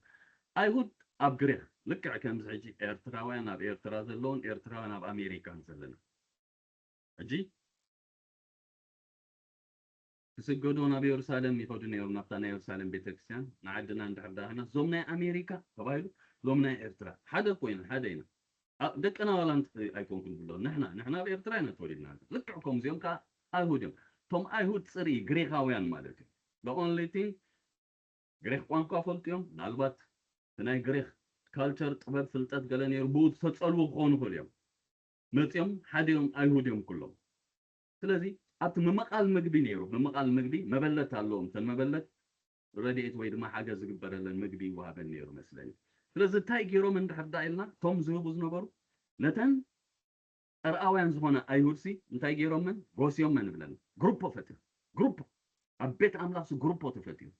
ስለዚ ነተን ኣይሁድ እስራኤላውያን ኣይሁድ ካብ ዓደን ደይወፁ ዘለዉ ንዖም ሃቦ ነቲ እንግን ግደፎን ተባሂሉ መስለኒ ፈሊጦም ድዮም ኣይፈለጡን ኣይፈልጥን ግን ክኸውን ይኽእል እዩ ከመይ ኢሎም እዮም ነቲአን ጥራሕ ዘይሃብዎ ስለዚ ግሩፕ ተፈትዩ ኣግርግር ጥዕና ማሕበር ተዘሪጉ ጥዕና ማሕበር ተባላሽ ቶም ሃዋርያት ግን ብጣዕሚ መርሒት ኣምላኽ ዝኽተሉ ዋይ ስለ ዝነበሩ እንታይ ኢሎም ምክንያቱ ገና እታ ማሕበር ኣምላኽ ቅርፂ ሓዘት ነይራ ባይ ዘ ወይ ጎይታ ኢየሱስ ክርስቶስ ኣብ ምድሪ ነዞም ሃዋርያት ተልእኮ ሕልፊ ምስ ሃቦም ቤተክርስቲያን ቅርፃ ከምዚ መዋቕራ ከምዚ ባይረዋ ከምዚ ገለገለ ኢሉ ወላ ሓደ ዝገበሮ ነገር ኣይንርኢን ክልተ ነገር ኢሉ ሓደ እንታይ ኢሎም ኪዱ ወንጌል ስበኹ ኣና ክሳዕ መወዳእታ ምድሪ ምሳኻትኩም ኢሎም ኣብ ካልእ ቦታ ከዓ እንታይ ኢሎም ኣነ እንተኸድኩ ይሕሸኩም ኣነ ተዘይከድኩሲ እቲ መፀናንዒ ናባኻትኩም ኣይመፅእ ኣነ ምስ ከድኩ ግን ካልእ መፀናንዒ ናባኹም ይመፅእ ስለዚ ኣነ ምሳኹም መንፈስ ቅዱስ ማለት ኩሉ ግብሮም ምስኡ ተሰማሚዖም ገብሩ ስለዝደለየ እዚ ነገር ዝነገይሩ ኩሉ ግብሮም ድማ ይጽልዩ ነይሩ ሓደ ካብቲ ጽቡቕ ነገሮም እንታይ ይጽልዩ ጎይታ እንታይ ይፍቀድ ናይ ጸሎት ነገር ነይሩዎም እግዚአብሔር ይመስገን ስለዚ ተኣኪቦም ጸልዮም እንታይ ገይሮም ኩሉ ባዕሎም እዮም ዝገብርዎ ነይሮም እዚኦም ሃዋርያት ስብከት ንሶም ጸሎት ንሶም ናይ ገንዘብ ነገር ንሶም ናይ ምግቢ ምስራዕ ንሶም ኩሉ ድሓር እንታይ ኢሎም ትማዋትና ንሕና ኣገልግሎት ቃልን ጸሎትን ሓዲግና እዩ ቀንዲ ሜይን ነገር እቶም መራሕቲ ስፒሪቹዋል እቶም ሽማግለታት ወይ ድማ ኤጲስቆጳስ ወይ ድማ ጓሶት ኢልዎም ዘሎ ቀንዲ ክገብሮ ተልእኾም ንሱ እዩ ኣገልግሎት ቃልን ጸሎትን ኬብ ኮርና ማለት ፉል ታይም ሂብና ፓርት ታይም ዘይኮኑ ሙሉ ጊዜና ሂብና ፉል ታይም ሂብና ኣብዚ ነተኩር ኣብዚ ነገልግል ናብዚ ፎከስ ንግበር ነዚ ነገር ዘገልግል ናይ ዲቁና ኣገልግሎት ከፊቶም ማለት እዩ 7 ሓርዮም ንዑ ድማ ኣመዘዞም ሕጂ ሼፕ ክትኮኑ ወይ ድማ መዋቕራ كتعي ويدما مواقر كتقبر جميرا كرصر تحز جميرا ኤጲስቆጶሳትን ዲያቆናትን እንደገና ድማ ምእመናን ነው ለዚ ትክክለኛ ቅርጻት ተዝ ጀሚራ እግዚአብሔር አምላክ ተመስገነ አው ችክ አይበሉ እንታይ ገይሮም ዋ ጣዕና ማህበር ይባላቸው ስለዚህ ነዚ ነገር ዝኸውን ለመዝዝ ንሕና ድማ ናብዚ ንኺ ቦታና ናሓዝ ኢሎም እግዚአብሔር አምላክ ተመስገነ ይሁን ሶ አቤት አምላክ ካብቲ ሓደ ጣዕና ማህበር ዘብል ግሩፕ ኢና ኣሎ ወይ ድማ ሻርነት ኣሎ ነዛ ኣብነት ዝኾነና ከም ትኩልኩም ትፈልጦ ማህበር ቆሮንቶስ ቀዳማይ ቆሮንቶስ ማዕራፍ 1 ካብ 10 ክሳብ 17 አንብቦ ከምኡን ቀዳማይ ቆሮንቶስ 3 ካብ 1 ክሳብ 9 አንብቦ አቡ ተዛሪብሎ ማህበር ቆሮንቶስ ብታይብል ገሊኦም ንሕና ናይ መን ኢና ገሊ ግሩፕ ነይሮም ናይ ጳውሎስ ኢና ዝብሉ ገለ ግሩፕ ነይሮም ናይ አጵሎስ ኢና ዝብሉ ገለ ግሩፕ ነይሮም ናይ ኬፋ ኢና ዝብሉ ገለ ግሩፕ ነይሮም ናይ ኢየሱስ ኢና ዝብሉ ክርስቶስ መን ተሰቂልኩም ክርስቶስ ተመቂሉ ድዩ از شارنت زرعب كزاربهم كله بأولوس وقت كمان فسوانا يزاربهم سجاوي يعني كميلو لعني لو جمر كله كو بتسقى أملا كله تسلمكم تسقى أملا كله توايبكم كله نايم منفس كله سيارات عندكم هنا هذا جروب هونيرو أبتماع كله شارنت نيرو لازم بس نجرزة هاي قبركم نيرو عين إدكم نيرو لازم جروب قانقوا هاي يزبط حين هاي يزدكم قانقوا هاي يزدبالو سمير كهاي تعيش حيل أملاك بمولو كي قلت كي قال أتأكل كم زقباء سميرو كي حيل خازدكم زبالا شو نقل هذا كذا ما يقولون تص 10 تحد خب 10 شمون تند حد دارينا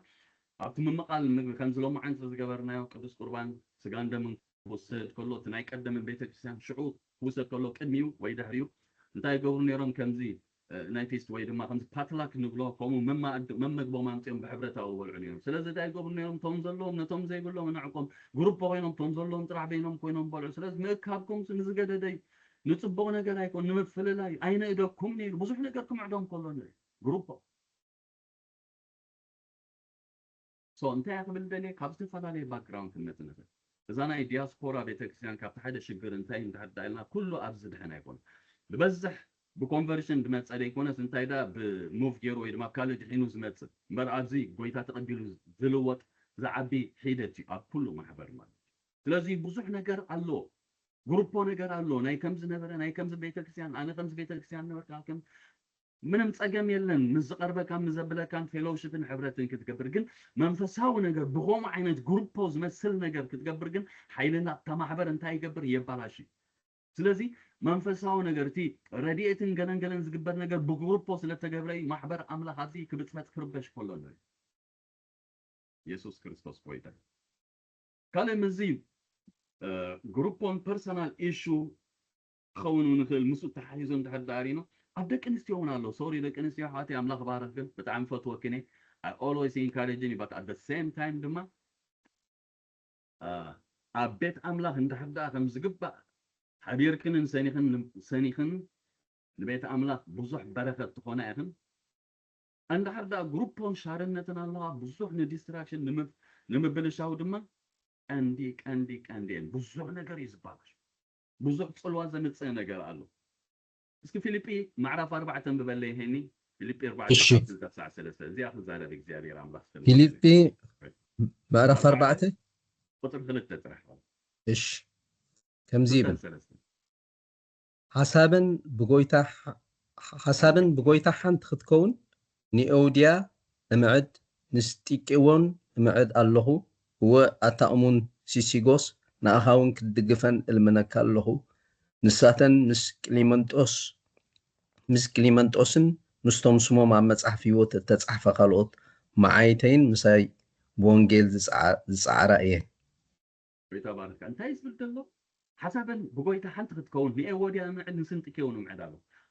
مالتي فيليبين دارينا ريو معرف كلته زعبه حساب معرف كلته حسابكم حاجة تكون فلا لي بلكم أفرستوس نبر حسابي هلكم حساب كلنا بزوح نجار تزاريب معرف سلسة بس تفلا لي تايز بالتقنا سلسة 15 مال عين فلا لي تايدا بس إحنا بحبرة من المالس قالوا بس عبا حبرة حدنا حبرة سلام حبر محلة بزوح نجار تزاريب وعجقنا زبكة سبيسيفيك الزارب على سبات مالتي لازم نجار أدرس جبريز كل ما يتوقع عجين تايلو كلتا سبات نيرن أيوديان سنتكين زبالة أبتما حبر ناي فيليبي زنبرة تصلوت سباتين نيرن I don't know تاي كم زنبرة position أيردان جن تصلوت سباتين نيرن قال سبات كم زديال قوم نجر كم زنبرة يزارو زحبرنا تغسيل لكن تصلوت سبات كم زنبرة لو تاي كوينن بحسب أي تسامع I don't know position دين أنا مرح أنا كم زدي كذا نيروان something issue نيروان تتفلطون كتقولون زيك ስለዚህ ተአሞንጎ ዝነበረ ታይ ዝበሃል ክሳብ ጳውሎስ መልእኽቲ ጽሒፉ ኣድረስ ዝገብረሉ ንሕና ነብሎ ከም ዝኾይ ማዕረግ እንደይ ጸልዋ ከም ዝነበሩ ነታ ማሕበር ኣምላኽ በጽቢጽዋ ረቢሽዋ ስለዚህ ደቂ ኣንስትዮ ኣሕዋተይ በዚ ኣጋጣሚ እዚ ድማ ግሩፒንግ ቨሪ ክትጥንቀቃሉ ዘለክን ሓሳበን ሓንቲ ክትከውን እዩ ኣብ ማእከለን ግሩፖ ከይሉ ምፍልላይ ከይሉ ስንጢ ከይምዕል ንኤ ወዲያውን أمعد الله حسابا حنت تكون بتعمد دما زدقفاني إني لو دما بوزح نجر تصيف لنا بوزح نجر مسكير لنا الله زابيري مسكين كبرن قوي تاعهم صار ساي جروبين ويد ما شارنت مثل رابعي جيجات ما وهبت نايم منفس كدس ويد ما وهبت سايكا بخالق ستايكي تردوني مصحف قدس هيابات تسايكا لبيت أملاك كم زتأكم كم زهانت ينقرنا እግዚአብሔር አምላክ ተመስገን ብዙ ጊዜ ብዛዕባ ያባት ጸጋ ገለ መንፈስ ቅዱስ እንታርፈና ብዙ ጊዜ ናብ ትንቢት ይናን ትንቢት ከምዝፈልገለን ትንቢት ጥራህ አይኮነን ትንቢት ንብሎ እምበር ትንቢት ጥራህ ሆነ አይኮነን ቃል ፍልጠት ቃል ጥበብ አሎ መለላይ መናፍስቲ አሎ ፈውሲ አሎ ብዙ ነገራት አሎ ነዚ ሁሉ አማኪለ ነዚ ሁሉ ታይ ዝበሃል ገይረ ይዛረብ ዘሎ ከምዚ ኔጌቲቭ ጥራህ ገለ ዝዛረብ ዘሎ ከይመስል هيابات منفس قدوس يا أمني أقدسي نقول أبنت تنبيت عند هدايكم يا أمن أنا من بعلي ينبيك زيادة راملاس تمسكنك مسحف قدوس كلهم كتنبي تقولوا يقوم يلنا الله زيادة راملاس تمسكنك جن نزي خنق أم ويدما نزي كل استخين فول جن on the other side أنت عايز بالدولار بقبو كنت أكملوا كل عند حدا بجباب زي تتقين كلو جن نمحبر أملاح بتعمي كابز بتص حدا زنا كذا فلا إذا تنبيت بهال نجار very sensitive جيجا تمرت عنديهم كمان كل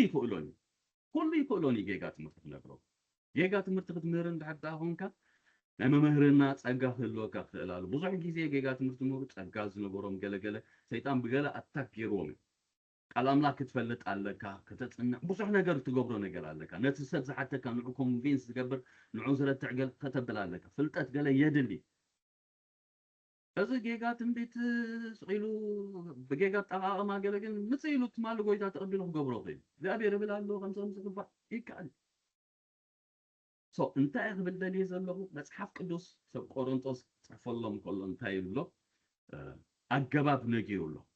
بتخكل كتقوم لكم زلوا من نجيرو الله زيادة الله استمسكن أب تنبيت ديو الفلتات الطباب ديو أبزنا يفوز أقل قلوتات بزح نجار مسي خاطر بزح نجار مسي زول فلا معرب أفريقيا دوب أفريقيا عجغال إثيوبيان حواتنا دما نريون نسمعون نجار على بزح زسم بالزفر نجار بزح أمنات بزح حسابات زقلابته بيت بزح حسابات زبط ገንዘብ ንብረት ብዙሕ ነገር ዝበልዕ ብዙሕ ነገር ይዙ ናይ ሚድያ ዘመን ታይ ክሰምዕ ምስ መን ይዝራኸብ ዘሎ ታይ ዝኸውን ዘሎ ትነመን ብፍልጠት ክኸውን ክኽእል ኣሎ ብፍልጠት ከነዕጥቖም ክእል መመናና ገለገሊኦም ፀባ ዝሰትዩ ፀባ ዝበልፁ ሓደሽ ትንቢት እንዳሕዳተዋ ኣነ ዝከረን መጀመርያ ሓድሽ ከለኹ ትንቢት ከለ እንዳሕዳተ ቢሉ በቃ ከምዚ ፐርፌክት በቃ ኣምላኽ ተዛሪብኒ ኢሉ ተይሉ በቃ ከምኡ ይስምዓኒ ነይሩ ሓር ኣምላኽ በቃሉ እናምሃረን ምስመፅእ ምንም ብምርፃ የብለን ኣነ ኣብ ቃል እየ ዝኣምን ኣብ ቃል እየ ዝሰረት እግዚኣብሔር ይመስገን ቃል መሰረት ኣብ ቃል እየ ደው ዝብል ትንቢት መፀ ፅቡቕ ተዘይመፀ ድማ ፀገም የለን ቃል ኣምላኽ ትንቢት ተመፀውን በቃል ኣምላኽ ብመንፈስ ኣምላኽ ድማ ይምራሕ እግዚኣብሔር ይመስገን ኣይናወፅኒ ኣብኡ ከየበልኩ ግን ዝተባለ ستايز بون كل جزء أنا ذكرن قدم حدش كلنا بس مرة كله ذكرن أو حدا ناي جزات صلوت الله تبايلو تنبي زنب بري تودي سكالا أيو بلين زقل كلو بتسأجا زقل بالتايد باري وتسأجا بقى مقلات أتن قلني وبعرف مودات أنتاي منفس كدوس كم زي بالعلوي أبجيب بهم زلوا كله جنزب أبزق بروي بالعلوي غيرنا أنا 4 قرش نيرناني 4 قرش وأقميته تعرف تايلو منفس قدوس كم زي بلالو يلو نتو عاركو ستويلو وصل دبل كامل زين كنسل ريع بلو سيدوال بلو أنا قدوس سركيز بلو حجي خريقه كله حجي مقبركم دينيره ግን ከማተ በላይ ያለው እንታይ ያግብል ደለ ብዙሕ ነገር አለ ኣብነት የዘንጻኩም ዘሎ ቀደም ሓደ ኣገልጋል ዘዕለለን በስመራ ህልና ሓንቲ ብጎይታ ሓዳሽ ነገር ያ ነራ ሕጂ እትወዲ እንታይ ይብላ እሱን ካይን ሓድሽ ዲዋላ ገላ ይፈልጥን ግን እንታይ ይብላ ደሊዋን ዲዩ ቀንጠብጠብ ክብል ብስጋ እንታይ ዝባል እንታይ ይብላ መንፈስ ቅዱስ ናተ ይኺልኪ እናበለስ በቃ ደድል ተናኸፋ ሰዕማ ገለገለ ገበር ዳር እንዳበኸየት ትነግሮ ክስተፈይን ከምዚ ገይሩ እምበደይ ትብልዮም ሞ መንፈስ ቅዱስ እንዲሉ ጎይታ እንዲሉ ወጎይታ ኮም ይብልን ሰይጣን ይሎዝ ሶ ብጣዕሚ ክንጥንቀቀሉ ዘለና ነገር ብጣዕሚ ብዙሕ ነገር ብዛዕባ ዝን ነገር ምተዛረብኩ ነይረ ብዙሕ ነገር ጌጋ ዝኾነ ጣም ንኣብነት ኣጋንንቲ ምውፃእ ኣሎ ሕጂ ብሚድያ ኩሉ ሰብ እናርአዮ ብዙሕ ዘይድል ዘረባታት እንታይ ዝበሃል ካብ ኣሕዋትና ናሓትና ፋሚሊ ኣለዎን ደቂ ኣለዎን ሓዳር ኣለዎ ብዙሕ ነገር ዝግበር ነገር ኣለ ንምንታይ ትዕላም ለዚ ብጣዕሚ እዚ ነገር ዙን ክንጥንቀቀሉ ለና እግዚአብሔር አምላክ ተመስገን ይሁን ካልእ ዘይምቀበል አምሻይ ዘይምቀበል ኣብ ማሕበር ኣምላክ ዘይምቀበል እንድሕዳህሊ ጣዕና ማሕበር ተሕኮውን ትእሊ ትብፅበት ትርበሽ ትእሊ እግዚአብሔር አምላክ ተመስገን ይሁን ሐዋርያ ጳውሎስ ክዛረበና ከሎ ንሮሜ ክጽፈሎም ከሎ ማዕራፍ 15 እንታይ ኢሎም ሐዋርያ ጳውሎስ ንሰብ ሮሜ ክጽፈሎም ከሎ እንታይ ኢሎም ቁጥር 7 ቁጥር 7 ከም ሲሉ ታፍርቃ ደሓን ከም በ ስለዚህ ድማ ከምቲ ክርስቶስ ንክብር ኣምላክ ተቀበለኩም ንሓድሕድኩም ተቀባበሉ ስለዚህ ተኣካል ክርስቶስ ርኢና ኢና ከመይ ገይሩ ከምዚ ዓይርኢና ኢና ንሓድሕዱ ድማ ከምዚ ጣቐም ከም ዘድልዮ ርኢና ኢና ስለዚህ ተሓንቲ ነቲ ሓንቲ ኣካል ኣይተድልየንን ክትብላ ኣይከኣላን ክትቀባበል ክትቀል ምቅብባል ትምስማዕ ትመዋሃል እሱ ይትዋና ነገር ኢልና ርኢና ነርና እግዚአብሔር ኣምላክ ተመስገን ይሁን ስለዚህ እንድሕዳ ዘይተቀባበልና ንሓድሕድና እንታ ክንከውን ኢና ክንጠፋ ኢና ንሓድሕድና ክንባላ ኢና ሐዋርያ ጳውሎስ እንድሕዳ ርኢናዮም ግብረ ሐዋርያት ምዕራፍ 9 26-27 ኣሳጓጉ ስለዝነበረ ድሓር ጎይታ ተጠቂሙሉ ለዊጥዎ ጸጋ ሰሊሙ ምስ መፀ ከመወደ መዝሙር ስለዘይረአዮ ክቅበልዎ ይከኣሉ ንብለን ባርናባስ ስለዝነበረ ስለዝተቀበሎ ግን ንማሕበር ኣምላክ ጠቂሙ ዝኩሉ ነገር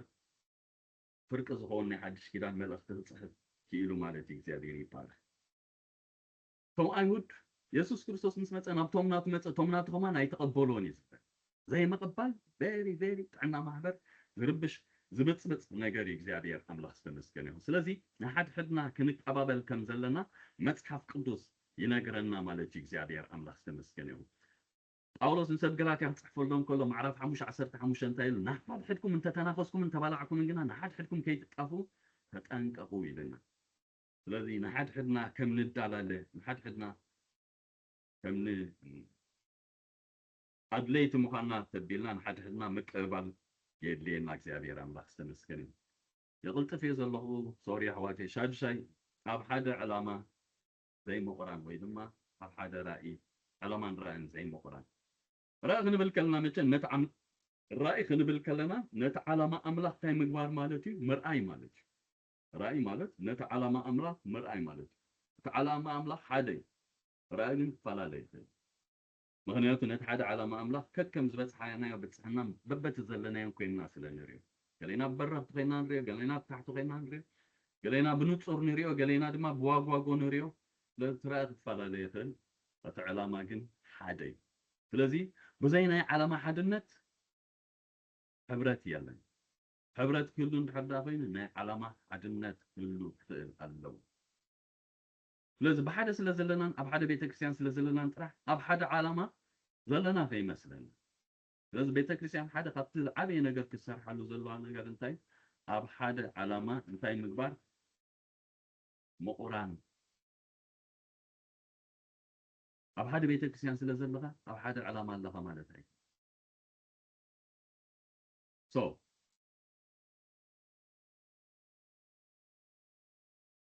ናይ ዓለማ ሕብረት እዩ ናብ ምንታይ ዘምፃካ ናይ ዓለማ ሓድነት እዩ ናይ ሕብረት ዘምፃና እግዚአብሔር አምላክ ተመስገን ይሁን ስለዚ ብሓደ እንሃለኻ ብሓደ ቤተክርስትያን እንሃለኻ ኣብ ሓደ ዓለማ ከይትህሉ ትኽእል ኢኻ ባክግራውንድና መፀናል ነገር ብዙሕ ነገራት ክህሉ ይኽእል እዩ ስለዚ ናብ ሓደ ዓለማ ናብ ሓደ ራእይ ክንመፅእ ኣገዳሲ ነገር እግዚአብሔር አምላክ ተመስገን ኣብነት ዝኾኑና ብዙሕ ነገር ክንርኢ ንኽእል ኢና ነህምያ ሓዳሪና ኣከባቢያ ክብል ከሎ ከፍርሱ ደልዮም ማእከል ተሓዊስና ክንገብር ንሳኹም ክንሰርሕ ኢና ኢሎም كأتوهم دليم نعمة جنريو خلكيلون أزرع خمو نتعيو خبكرو دليم ساهم كنبلينا نعيينا يلومو ساهم كن أبيم مالك يسوع كريستوس عند حدارينا كابتن زنبورو عسر تقول تدك مزامر توسي سو إنجيل كقبلهم وإنجيل كسفح كم سنيرو يودا جن علامة أنتين مسؤول علامة بحدا مسؤول يكون النيرو تدا كم يجري كابس بروفيت ركب كم يجري شطو سينيرو علامة لما سند حدارينا مس باولوس نيرو معسي تسالونكي إزبت نيرو علامة تسالونكي مسبت حدا ما أنت يجيرو يديفو يبلنا نيجي سلزي أفعال علامة زي ما كنت أنا ما حدا تبارك شكرا أمور داتا زريو شابعينتني زريو نفسك كفسر أبوبوتو ويدما أبوتو عند حدا زي تسوقي أبوتو زي مسقع أنت خجبرت اللي تعنا محبر كبلاش يخي نفسه كفسر أبوتو ببتصقو زي مسقع ويدما زي أبوتو زي مقتو تعنا محبر كبلاشو يخي لوك مأكابن حبرتن فللي قالو أكابن حبرتن فللي قالو بحدا سلازلنا حبيرنا مالتاي أب حدا بيلدين سلازلنا بحدا نملق سلازلنا بحدا سلازلنا حبيرنا مالتاي كون تمجمريا أكابي كله أكاب تخيلها ظهر دك مزامرتن تحت دارينا متايم قبر نيروم تحت دارينا توم هوارك تمرتي ناب حدا تايز بحال حبرت مقراس نجرا نيروم صلوت نيروم حدا لبن حنت نفسن نبرو بلنا أب كله عدل نبرم بلنا زربهم قامقوم حبرتهم بيري صنع نيرو كابت إكابسي ناب حبرت متيم كاب حبرت حليفو دما لوك إكابل لو حبرت هالو حدنة دمالو هوارات سريعهم اليوم تسرح عليها سلز متخابتن كابتن تأغيب كحبير كاللغا ويدما أب حدا علامات تسليف كاللغا ويدما حدا هون كاللغا مالت هايفون هوارات سريعهم اليوم تسرح عليها بيت كريستيان كسرح الله إكابن حبرتن فللي اللو كله إكابل حبيرو له مالت هايفون إكابن حبرتن فللي اللو إكابل ككم زلو ككم علامو ككم تجبال أو حدا من إكاب أو حدا بيلدين مخان مالك حبرت شعور نحدا علامة بحدا علامة محبار مالك هو حليفو بحبرت مقراس نجرا بتصلوت كتب لك الله هذا ما حنت نفس مخانال حدنا تالو عصبك حنت خون قانقوها حنت خون رايخة حنت خون زربها حنت خون كم حدا أكل كون كاتنك أساس تنابب مالك إخزابير الله تمسك سلازي كم تزبولكم قويت يسوع كريستوس أبتي أكلو بعلو بملوكوتاو سلطانو بعلي انتاي زقبر بوتو سوقيعو إخزابير يمسكن تصقا يبو إزي أبزي يكون إزي عيني يكون إزي إذني يكون إزي إقري يكون إزي إيدي يكون إزي لبي يكون النابلة أغميتو بيتا كريستيان دما نعوريا لاسواي كتسلي زلوا لاسواي قد أملاك كدل زلوا تتصقا يرأي ينببي كتنببو كتت ديسان كتقبرو كتقلالو أبوتو دما سوقعو كتقلالو سلازي نفس وقت كفسب ككم بقعد تسقو أبوتو تسخيعو كقلقل اللو تمحبر أملاك تعنا كتركب عند حردا كوينا هذا أغها جزينا يوم كاب أمازون كون خل أوردر جيرنا حتى فلا ليه كون خل هذا أغها جزينا يوم كي تجت أتم مسد دولنا سئلنا كي جت أتمنا ينتقموا لنا حكين ده انتين أندري مانوالين عندي أمري مانوال نري مانوال رينا دما بتتم ممرحي زبنا أبوتو نصف عمو أتزدلنا نجر ملو أخون عرات ديو أولاد ديو نمت دلايكم قالوا زيادة الله مسكين شعو نتقموا له مالتي زيادة مسكين نمنينا نوكس نتمانوال نوكس لذا محبر أملاك دما لكعكمو نمن مانوال قويتا يسوسي نعوينا نوكس لنا منفس قدسي ቤተክርስቲያን ሴንሲቲቭ ክትኮን አለዋ መንፈስ ቅዱስ ንጎይታ ኢየሱስ ምስኡ ሕብረት ክትገብር ክትክእል አለዋ ንዑ ክትውከስ ክትክእል አለዋ እግዚአብሔር አምላክ ተመስገን ስለዚህ እካበ ስለዘሎ ጥራሕ ሲ እንጥቀመሉ ይንኽእል ኢና ዝሓለፈ ግዜ ኢለኩም ዓይንሲ ኣብዚ ቅድሚት ኣብዚ እንተበለት ኣብዚ ቦታታት ተሰቑዐት ከም ዝግባእ ከተገልግሎ ጥዕና ናይቲ ማሕበር እውን ክሕሎ ዝኽእል ማለት እዩ ጥዕና ናይቲ ማሕበር እውን ትሕሉ ማለት እዩ ከይ ጉዳእ ወይ ገለ ከይገበር ናይ ምርኣይ ኣገልግሎታት ዝኾይና ንኩሉ ቅድሚት ከም ዝናርአየ ትሕሎ ትሕብሮ ማለት እዩ ዓይኒ ኣብ ትሕቲ እግርና እንድሕር ቀሚድናዮ ጫማ ድማ እንድሕር ቀሚድና እንታይ ክኮነ ክትነቆር እያ ክትርገፅ እያ ክትፈርጥ እያ ከማ ክትነትዕ ስለዚ ግቡእ ኣገልግሎታት ጥዕና ዝሕሎ እንታይ እንድሕር ዳልና ጥዕና ናይቲ ስጋ ድማ ዝሕሎ እንድሕር ዳልና ኣብቲ ቦታ ክትኣቱ ከላ እግዚአብሔር ኣምላክ ተመስገን ስለዚህ بزي سنيت متأخب اليوم حدا جنيا يا إخوان بزي سنيت متأخب حدا جنيا بزي سنيت حبرة متأخب حدا جنيا ختتفقوا انت غيرها أولو سنيت إن جلاتي الصحف لهم عن طوي ذنبكوا انتهى تبت نحد حدكم تتنافسكم انت بلعكم جنا نحد حدكم كي تتقفوا تتنطقوا لازم مبلعونا له من نخافونا له متفقونا له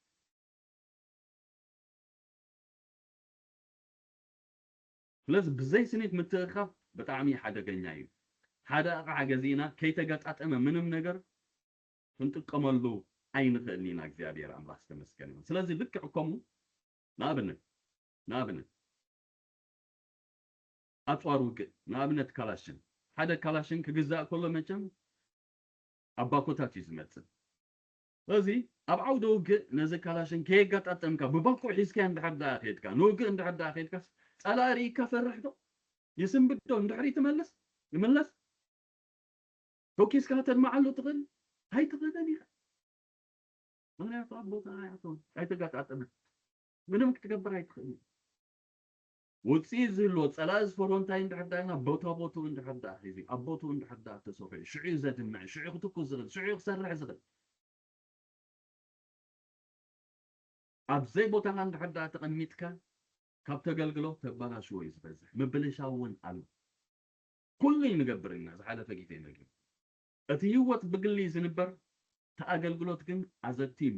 ብሕብረት እዩ ዝግልገል ናይ ነፍሲ ወከፍ ውሁድ እዩ ተኣገልግሎት ዓይኒ ናይ ዓይኒ እዝኒ ናይ እዝኒ ኢድ ናይ ኢድ ኣፍንጫ ናይ ኣፍንጫ እግሪ ናይ እግሪ ነናቱ ግደ እዩ ዝገብር ናይዚ ኩሉ ውሁድ ድማ ኣገልግሎት የብል ማለት እዩ ጥዕና ናይ ማሕበር ድማ ይሕሎ እግዚአብሔር ስለዚህ ኣብዘይ ቦታ እንድሕር ዳእካ ተባላሽዎ እዩ ዝበዝሕ ብዙሕ ኣብነት ክንርኢ ንኽእል ኢና ካልኣይ ዜና 16 ካብ 16 ክሳብ 21 ዖዝያ ረእይዎ ዖዝያ ንጉስ እዩ ነይሩ በቲ ንግስና ኢኮኖሚ ገለ ብጣዕሚ መስኖን ገለ ናቢሉ ሕርሻን ብጣዕሚ ሳክሰስ ነይሩ እዚ ኩሉ ምስ ረአየ በቃ ናብቲ ናይ ክህነት ድማ ኣትዩ ክዓጥን እየ ከብል ኢሉ ኣብቲ ናይ ክህነት ዓሽኻ ኢሎም ለምፂ ወፂዎ ብለና ኣብዘይ ቦታ ተኣቲኻ ካብ ተድምዖ ተባላሽዎ እዩ ዝበዝሕ ኣሕዋቴ ሳኦል እንድሕር ርኢና ከምኡ እዩ ገይሩ ኣብ ቀዳማይ ሳሙኤል 10:8 ሳሙኤል እንታይ ኢሎ ኪድ ኢሎ እዝን ግበር ከምዝን ግበር ኢሎ ድሕሪ 7 መዓልቲ ክመፀካ እንታይ ክትገብር ከም ዘለካ ድማ ክነግረካ እዩ ድሕሪ ምዕራፍ 13 ካብ 8 12 ዘሎ እንድሕር ዳሪና ምስ ደም ጎይ ሳሙኤል ደፊሩ እንታይ ገበረ ብለና መስዋዕቲ ክስውዕ ጀሚሩ መፂ ሳሙኤል ዓሸኻ እዩ ኣብዘይ ቦታኻ ተረኺብካ ኣብዘይ ቦታኻ ኣትዩ ዘፃ 32 ካብ 1 ክሳብ 8 እንድሕር ዳሪና ሞሴ he was a leader ናብ ትኽረን ምስ ደየበ 4 መዓልትን 4 ለይትን ምስ ገበረ ብድሕሪኡ ኣሮን ነይሩ ኣሮን ተዛራቢ ክኢለ ግን ፀጎ ይኮነን መራሒ ይኮነን he was not a leader ድሓርቲ ህዝቢ እንታይ ኢሎ ሓደ ካብቲ ሽግር ድማ እንድሕር ዳ መንፈስ ቅዱስ ዝብለካ ዲኻ ትሰምዕ ዋለስ እቲ ህዝቢ ዝብለካ ህዝቢ እንታይ ኢሎ انت كم تروحوا موسى ينفلتن سلازي كاكمي ناس مرحوا امالك تكبرنا له ولو قلبت مامتو اب عوتي دما مراخ غيرو كاب ግብጽ ዘደይ بكم زي من يلو كبلاش كلون دي اب زي بوت عند حدات صفيعك كاب تعريو كبلاشو تطفون يزبزح اب محبر املاح تعنا محبر ما كبلاشو يخرج اب نفس وقت اب بوتانا عند زي تصفيعنا زيادير برخبلكم سوري حمشدا حليفولكم الله I hope ገለ ነገር ሒዝኩም ትኮኑ ብጣዕሚ ቀልጢፍ ኣለኹ እግዚአብሔር ኣምላኽ ዝተመስገነ ይኹን ግዜ ስለስታይ ዘይገበረኒ እግዚአብሔር ኣምላኽ ዝተመስገነ ይኹን ከምቲ ዝሓሰብኩ ከምቲ ጀመርኩ